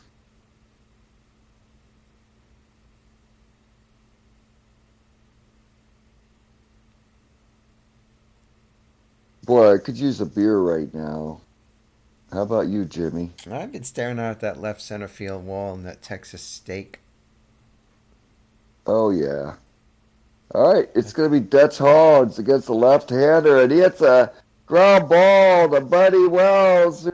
The play, and ends the. Oh, I'm sorry, Buddy Myers retires Dutch Holland. That's a big out. You know, Dutch Holland was one of the best pinch hitters for St. Paul this year, and Mm. he stuck with the lefty because Chuck Klein's due up in the ninth. Joe Strip, and he's got four lefties on the bench. So I think that was a big out recorded there by Ed Wells. As Ray Bengi is into his making another appearance here Yeah, to see if he face the can bottom of the order. see if he can do something about that 8.10 ERA he's sporting in the postseason. Yeah, 3 innings, 5 hits, 3 walks. Bruiser Starks, who I think he base hit for Starks up the middle. I think it was Bruiser Starks who beat up on Ray Bengi last game. Yeah, Now looking at his Sam stat line, I Banker. think everybody's been beating up on him. Yeah, I remember the draft thinking Ray Bengi was pick. He was somebody I wanted. Okay, Bankhead bunts Starks to second, and now it's 1 out. One of the Bishapoos is getting restless here in the background. Can you hear him, Jimmy? Don't hear a thing. Oh, okay. All right, Milt Galatzer is going to pinch hit for Ed Wells. So he went through that, kept Ed Wells in. Now he's pinch hitting for him, trying to get another run across. That's kind of a shame to have to get rid of your left-handed hitter with a 3-1 lead. I mean, your left-handed pitcher. But that's the move he made. Who else does he have in the bullpen? He's got another lefty in Gizentainer, so Oh, yeah, maybe that's the plan. Good point. All right. The Saints will stick with Bengi as Milt Galatzer comes in. Or will they? Yeah, we have yet to see Herb Pettick, or maybe we'll see Salverson here.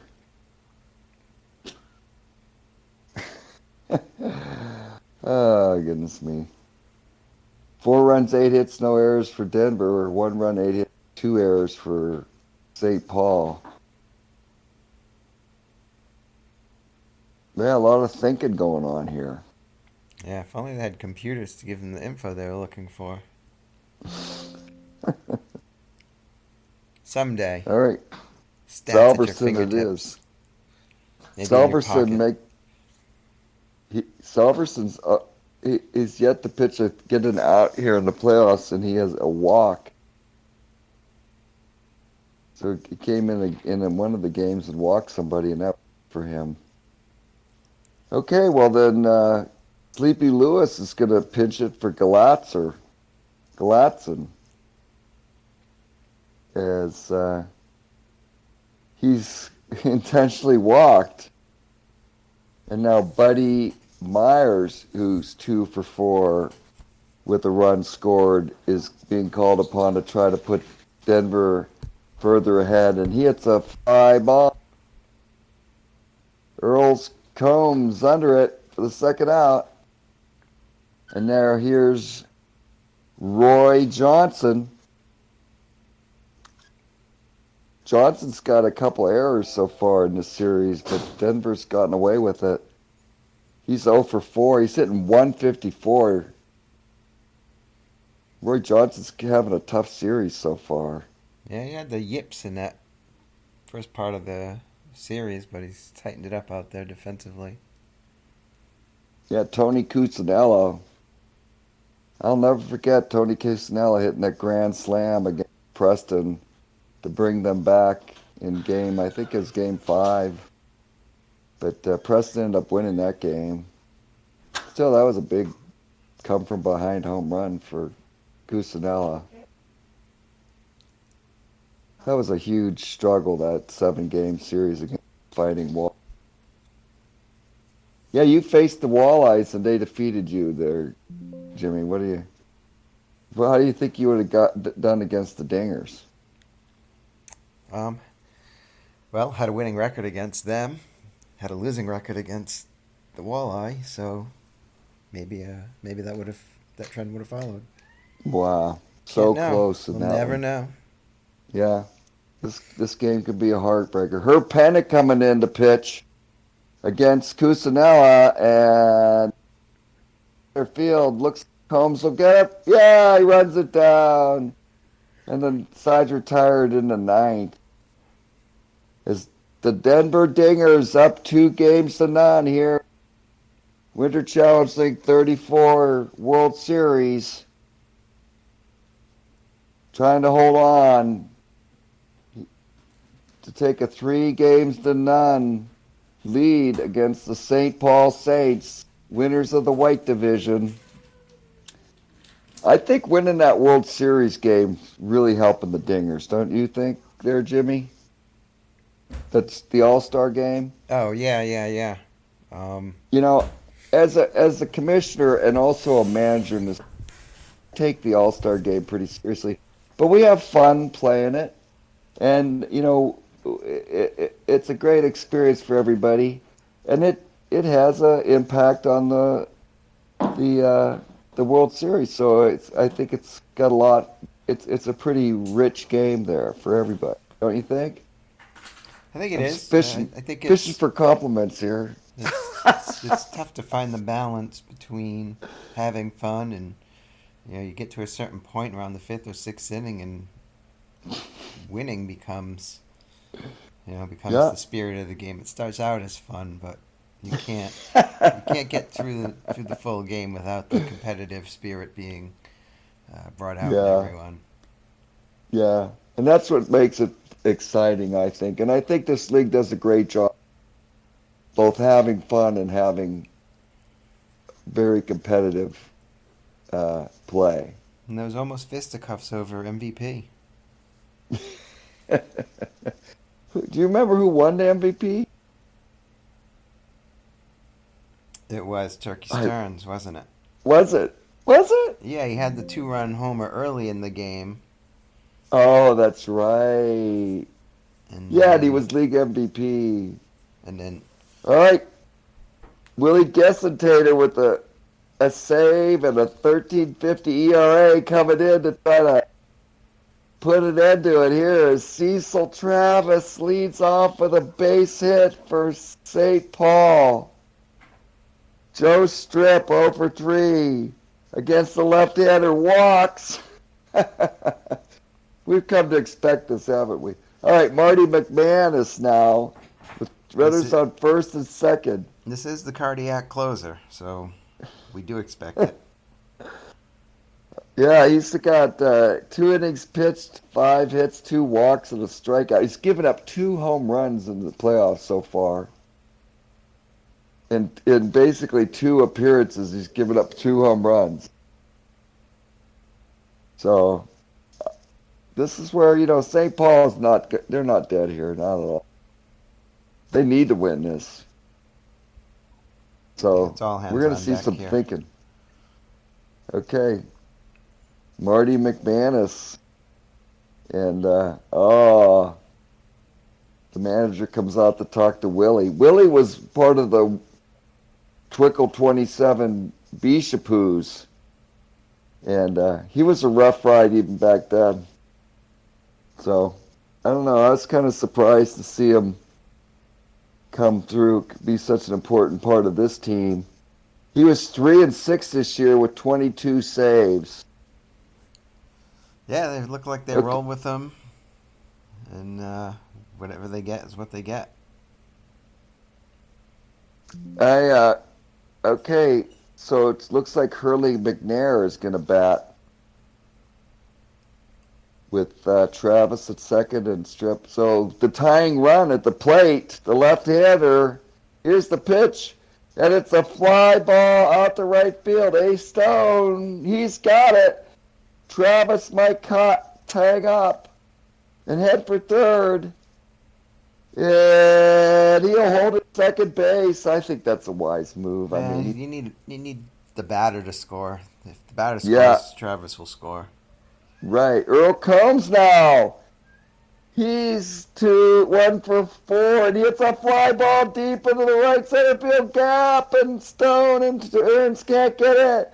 And that's going to score 2 runs as Combs comes in the third with a triple to make it 4-3. Oh, you just knew this was going to happen, didn't you? You just knew it. As St. Paul comes charging back here, doing their best, we're 1 run away from tying it. 1 out away from falling behind 3 games to none. Holy cow. That was a big hit by Earl Combs, don't you think? Huge, huge. Yeah, he's a wild pitch away from tying the game. He's a bloop single, Okay. getting himself all the way to third. Could make a difference here. So here comes Mahaffey, Roy Mahaffey, to face Dick Bartell. At least that's who he's scheduled to hit. And I don't know. They don't have a lot of good options bench. So two Nobody has outs. good options this late in the game anymore. Nope. The box score will be full. St. Paul teetering on the precipice of a 3-0 deficit. And George Watkins, he's the best bet they have, comes in to face Mahaffey in this clutch situation. Here's the pitch. Watkins swings at the ground ball to first base. Starks makes the play, and Denver 3-0 lead series. Holy cow! I'm stupefied. I never thought that we'd be looking at a 3-0 lead. The Dingers, 4 runs, 8 hits, no errors, 3 runs, 10 hits, 2 errors for the Saints. Lucas wins it. He's 1-0. Fry takes the loss. He's 1-1. And Yeah, unearned run. Difference in the game. yep, as they fought back but couldn't do it. And Mark says, "Good game, 1 to go."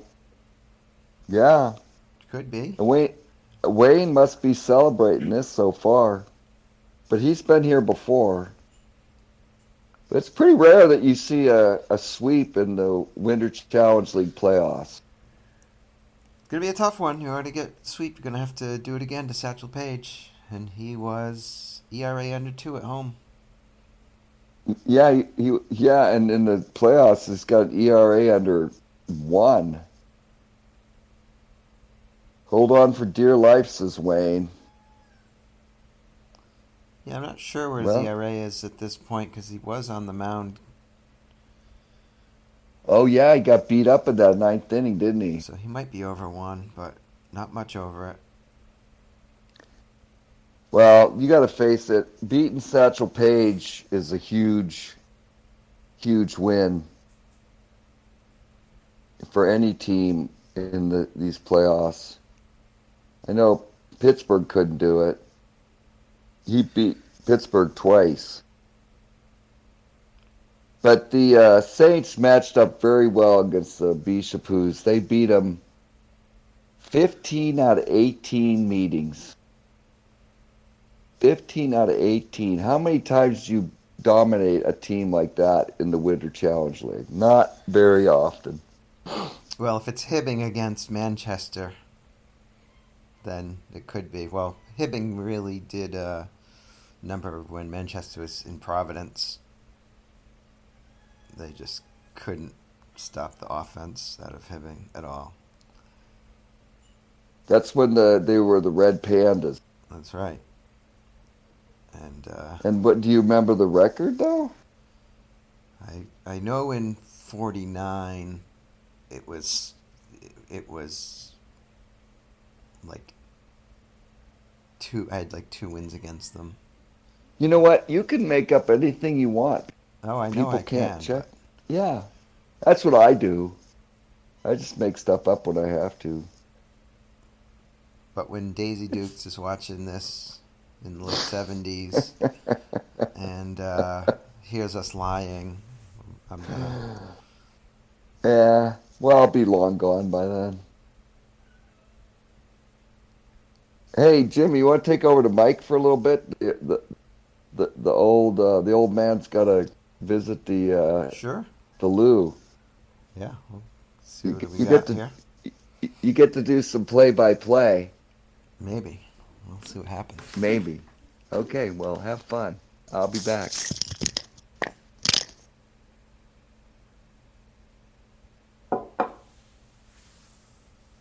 Looks like everybody's taking a break here. What? Yeah, I can't figure out who's up. Wayne's up. Okay. Yeah, that's pretty hefty lead there.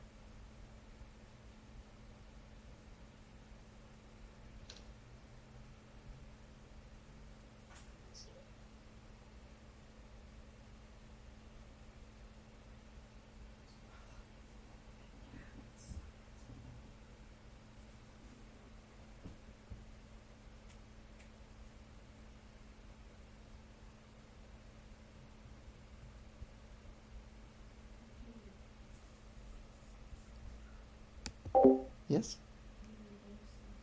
There's just going to be one more. Regardless of whether they need more or not, they're doing one more.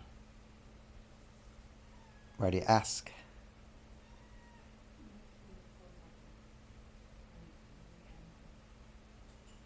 Mm.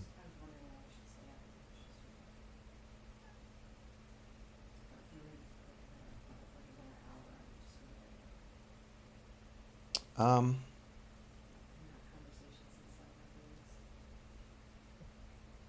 Potentially. I mean, yeah, I mean, it's been slow. Like, we started at 8, probably 8:15 by the time we got everything. Like, we haven't been doing games. The games are doing like 40 minutes, 45 minutes, so.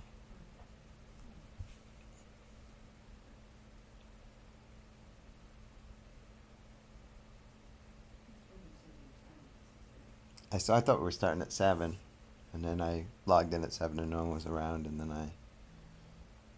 um,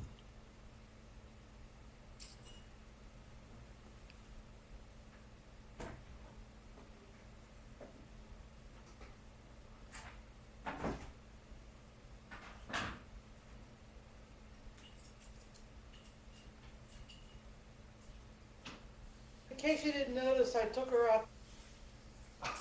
Okay.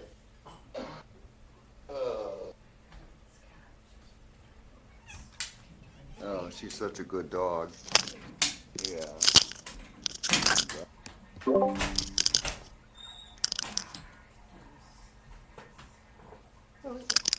I just said I took her out to pee and everybody heard. Yeah.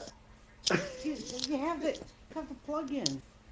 I know, but that's just for the earphone. and we are headed out here for game 4. Satchel Paige, try to avoid the sweep. Meyer's going to lead it off. And the pitch. Meyer hits it up the middle. Bartel. He boots it. I think that's his third error of the series. See what we do with Johnson here. He's going to bunt him. Yes, he is.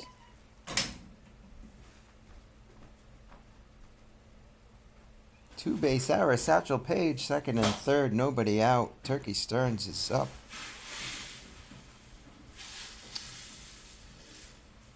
This is not the start that St. Paul needed. They're trying to have a monumental, epic comeback. Infield is in. You got to do it. Pitch to Stearns. Gives Bartell another try. He is able to hold the runner at third. Get the out at first. One away. That was a big out. Gonna put that infield back in. Get past Dukes. Be able to put the infield back. See if they can do it.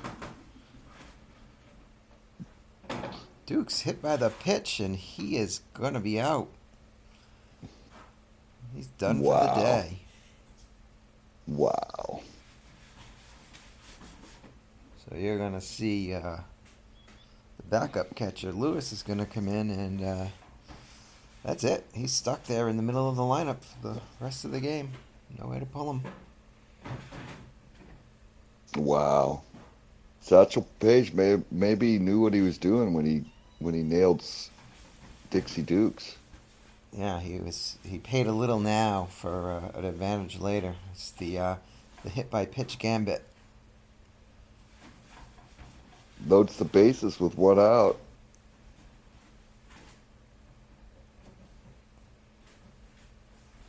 You got the mic there, Jimmy. Or Lester. Got I'm the just pop out. turning. First base. We can now put the infield back. See what Cliff's got. He's got an opportunity here. Or they could spoil a really good opportunity to take a big lead. He grounds out to the pitcher, and Satchel Paige showed why he's the best. You can put That the was guys big. on, but not much else. Yeah, 2 errors for St. Paul, but nothing across for Denver.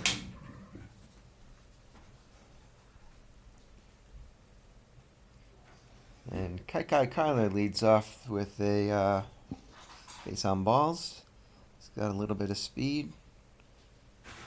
Not going to run. Pitch. Lewis. Over to Meyer.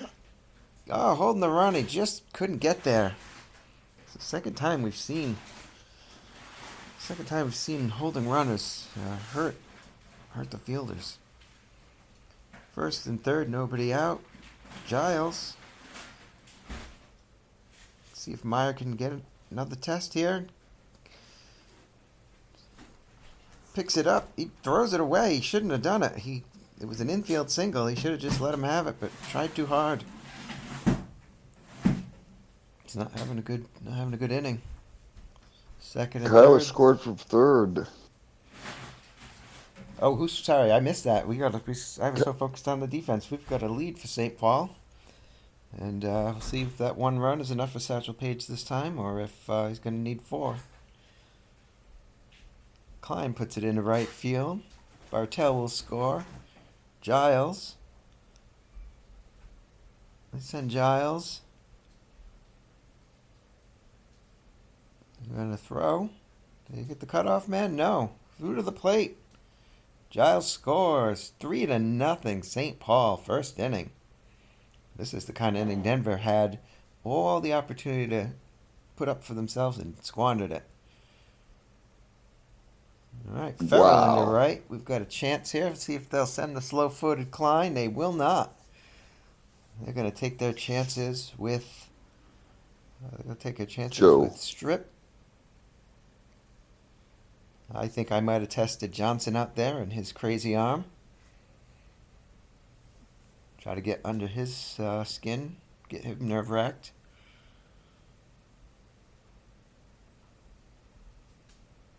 This should be deep enough to score the run. And it isn't. It isn't. 2 away. Runners on the corner. Clutch situation for Slade. He sends it into center field. Turkey Stearns is out there. Slides under it. I should say glides under it. Makes the play. So 3-0 after 1. Now we'll see if Satchel Paige can turn that around that first inning. And we get to see his ERA now. 1.3 for the postseason. And this could be a gapper. It is off the wall in left center. Starks in with a stand-up double, and Satchel Paige has not cleaned it up from the first inning. Bankhead drives it into left for a single. Starks, he's rounding third, they're sending him. Taylor just throws it into the cutoff man. They let the run score, keep the double play intact, 3-1. Bankhead's on first. Got a little bit of speed. Could be a threat there. Bridges at the plate.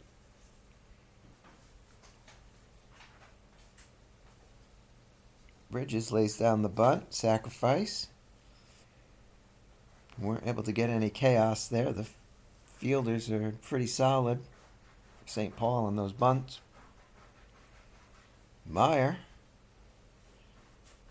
Bartell over for it. No, it's Strip's going to cut him off. And he can't get it either. Goes first and third, one out. We'll see where they put the infield here. They're going to go full infield in. They're going to go corners.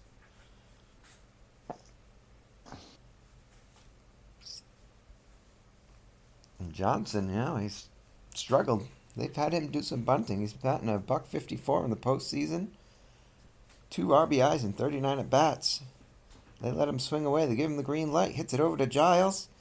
He tags, steps on the bag. Myers moves up, second and third. But the run stays at third. They didn't have a contact play on. If they did, I think Bankhead makes it. But, they're just trying to play it safe here. You've got Turkey Stearns up. Bankhead's fast enough, but he just held the base. I think they just didn't have the contact play on. They say, look, we don't want to end up missing out on a chance to get Stearns up. But Satchel Paige says, I'll miss out on a chance to get Stearns up, and sends him to first base with the free pass. Got bases loaded for Lewis. Let's see if Paige can do it again. Get himself in bases loaded trouble and get himself, and he does. Oh. He gets him swinging. Wow. Satchel Paige is living on the edge, but he's not going to last 9 innings if he keeps this up. Speaking of Satchel Paige, drops down a bunt, trying to beat it out. Can't get there. Lewis gets the throw over in time. Kyler back to the top of the order. He draws a walk. Brings up Bartell. He's 1 for 1. Pitch. Bartell singles it into left field. And Kyler is going to go to third. Johnson throws, not in time. Bartell moves up, second and third. Johnson really wanted to keep that runner on third with 1 out, get it to 2 outs, and keep the infield back. They pressed their luck. And I think the Diggers tried to keep it close here. I got the infield in. Clift. He boots it. Oh, He just boots it. Run scores. Bartell moves to third. Giles is over at first. Infield is still in. We got 4-1 now. Bridges is not looking anything like the guy that we saw in game 1. And Giles steals a base. They throw down, not in time. Brings up 2 men in scoring position now for Taylor. Double play option off the board. Sends it over to right. Ace Stone is back there. Is it over his head? It's not. He reaches up and grabs it. Looked like he was going to miss that one, but he was able to pull it in. Sack fly, and even Giles was able to tag up off of right field. Cruises in easy to third base. But with 2 away, keep the infield back. Klein. He pops it out over to Starks. But 5-1. 5-1 now. We'll see Paige. He's had some opportunities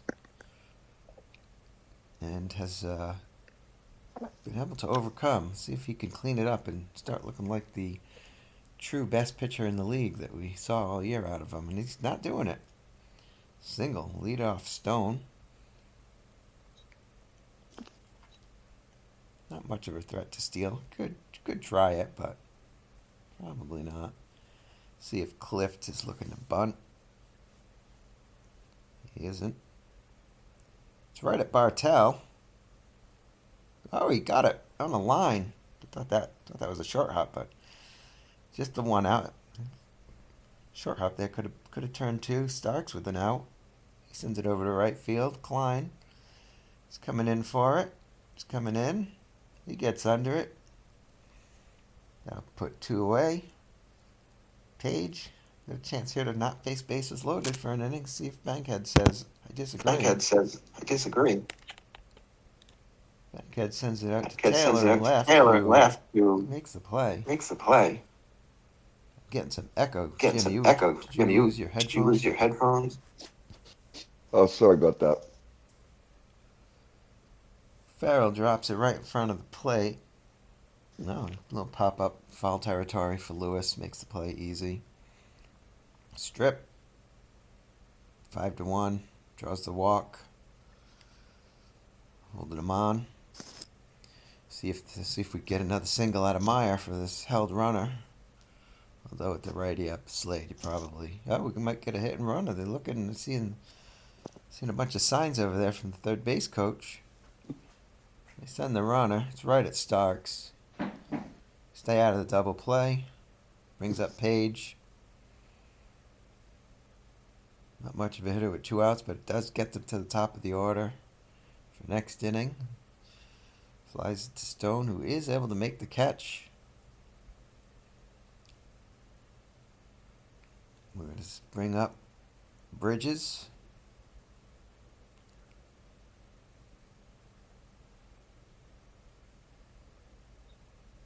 Yeah, that ball They hit leave deep. Bridges in the game, despite being down 5-1. He strikes out. They probably don't really want to go to the bullpen that long, not with a 3-1 lead, and then end up hurting themselves for games 5. So I think you want to get as much out of your starter as you can here, even if you don't win the game. Fly ball, Taylor, easy. Under it, 2 outs. Johnson, still slumping, batting $150.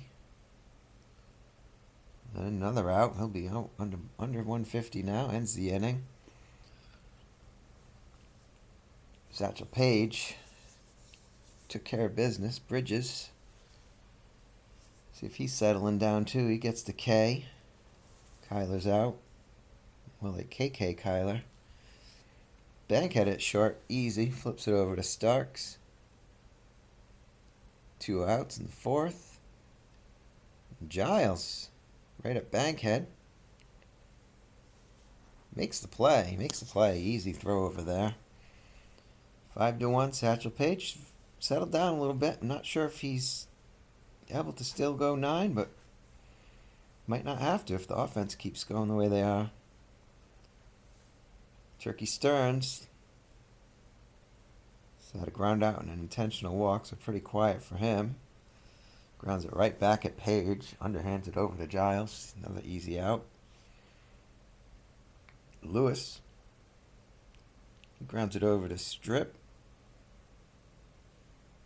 Across the diamond to Giles. 2 away.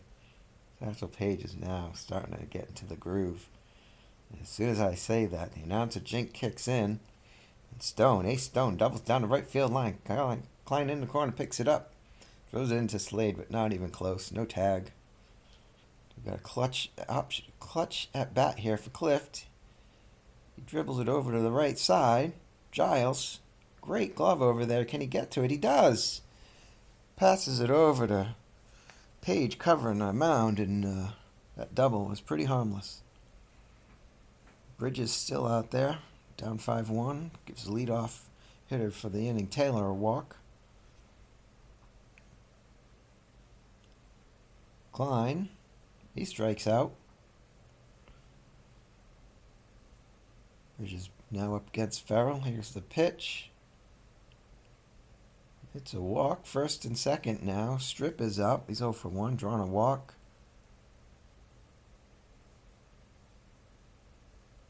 Bridges deals. Strip sends it over Meyer's head. Way over his head. Stone. Deep enough to get to Stone out there. Easy fly ball. Thought it was going to be a line drive, but it was an out. Two away. Bridges deals to Slade. Sends a single in to left field. Johnson gonna send that runner. See if Johnson's gonna throw or hit the cutoff. What's he doing? Down 5-1. You kind of have to throw. And he does. He throws. The runner is in time. Scores the run. Everybody advances. You're looking at second and third, two away. Satchel Paige is up. Of course, he's going to bat. They go and talk to Bridges. He says he's fine. Who knows? 6 runs. He could be lying. They're all fine. 190 pitches in. They tell the manager they're fine. He can't believe any of them.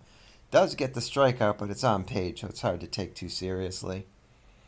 We Wow, got Starks 6-1 leading it lead. off here. 6-1 lead with Satchel Paige on the mound. I think I'm going to hot dog. And Stark starts it off with a line out to Slade. Not worried about the bunt.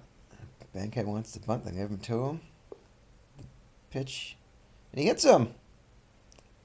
Bankhead is Wow. going to have to find a sub to come in for him.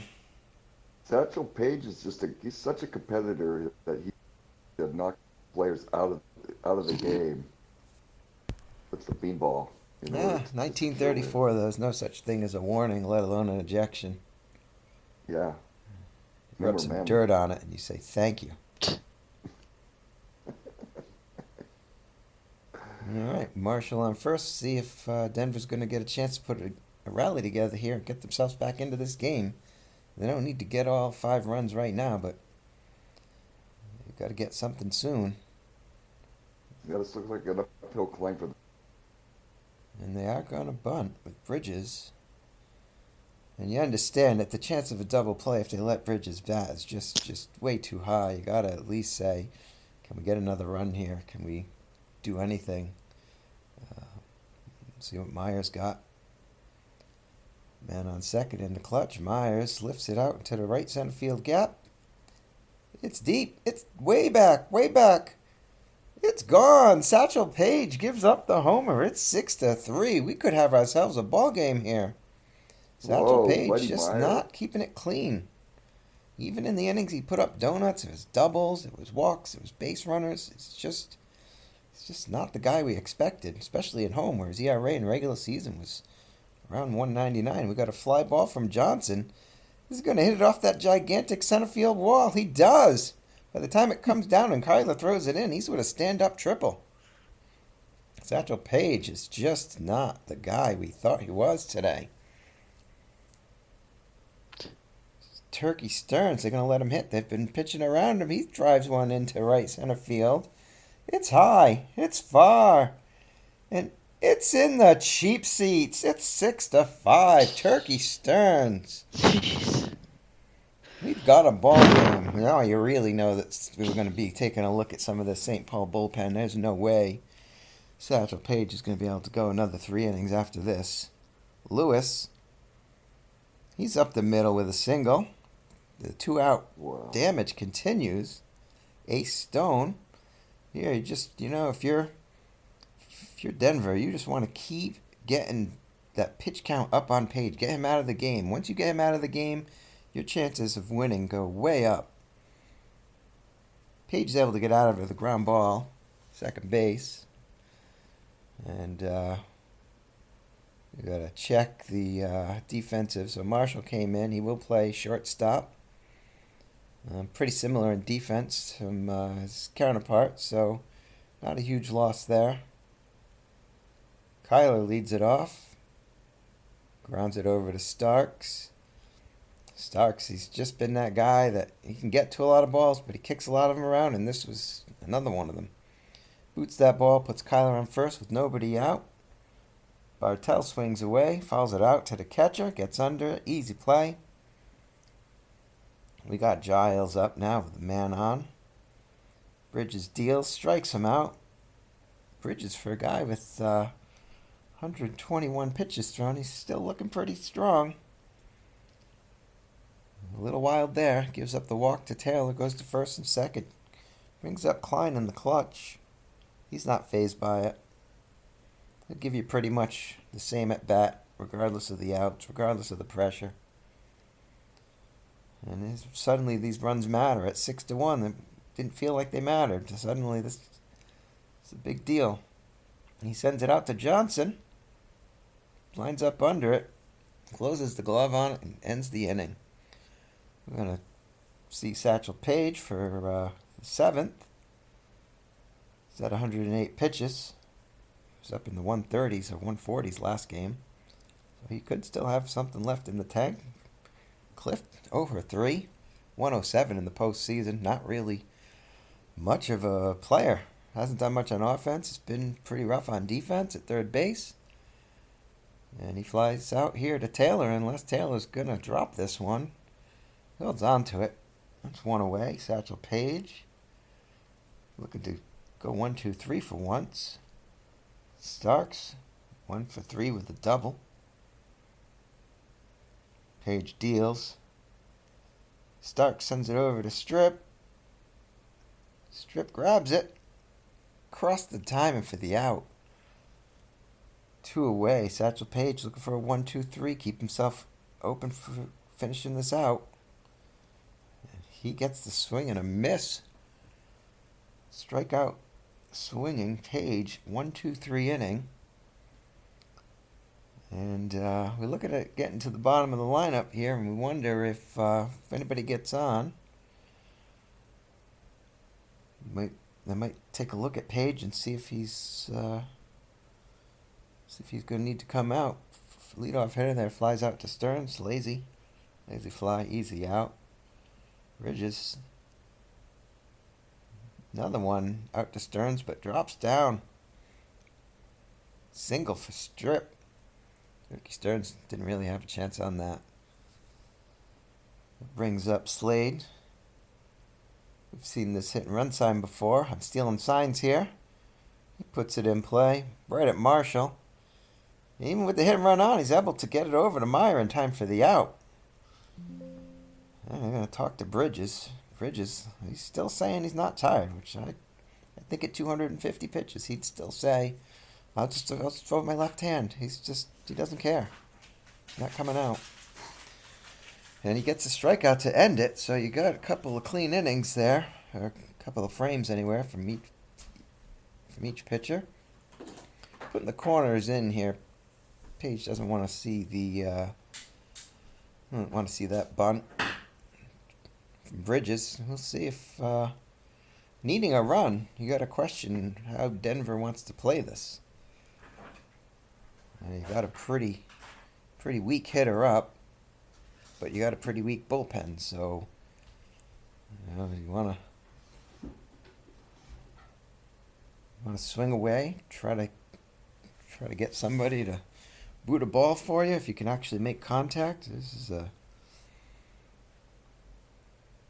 Do you just give up the out?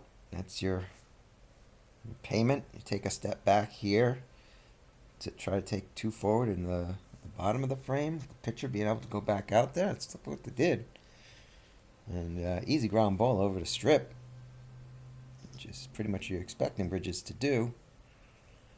Brings up Meyer. Meyer takes a look in at Paige. Satchel Paige sends the pitch in. Grounds it right to Slade. Easy play over to Giles. We've got 2 out. Infielder's back. I'm going to let Johnson swing away. Not much of a threat to bunt. 2 outs. He's able to get under it. Sends it out to Kyler. Kyler slides right under it. Easy. Can of corn. Ends the inning, and now we go to the bottom of the 8th. And I can see the manager talking to Paige on the bench there. Paige is saying he feels good, but he's probably telling the same thing Bridges is telling. Bartell with an out. Leadoff Kyler was strikeout. Bartell with an out, sends it over to right field. And Stone comes in, makes a play. I thought that was going to drop for a hit, but Stone got there. Giles with 2 outs. Trying to keep Bridges clean. Meyer makes the play easy. A 1, 2, 3 in, and Bridges, so that they said we need Bridges to go out, and we'll sacrifice his at bat. and he needs to pitch another inning, and he did. And yeah, Page, he came back out for the ninth. Didn't look like he was going to make it this far when he couldn't get out of innings early, but here he is, trying to prevent the sweep, trying to get the complete game. Turkey Stearns, he's figured out Page, but not this time. Page gave him something different to look at, struck him out swinging. 2 outs away for Page to avoid the sweep. Lewis grounds it past Page over to Bartell. Flips to first. Giles in the glove. 2 away. Stone. It's the last chance here. 2 away. Satchel Page. Ball's in play. Right back at Page. Flips over to first, and there will be no parades tonight. Final score from St. Paul, 6-5. You had 6 runs, 7 hits, 2 errors for the Saints, 5 runs, 9 hits, 3 errors for the Dingers. And there will be no sweeps. There will be no World Series sweeps this year. And the reverse sweep is in play. Can we see the greatest comeback in Circle history? Yeah, hey guys, we're gonna call it. I told Mark before this game that I only had one left in me, so Yes, sir. Okay. That was a great effort there, but Mark to come back and well, you tried to come. Eh? That's two home runs in that was it 6th inning. It was looking like yeah. the Dingers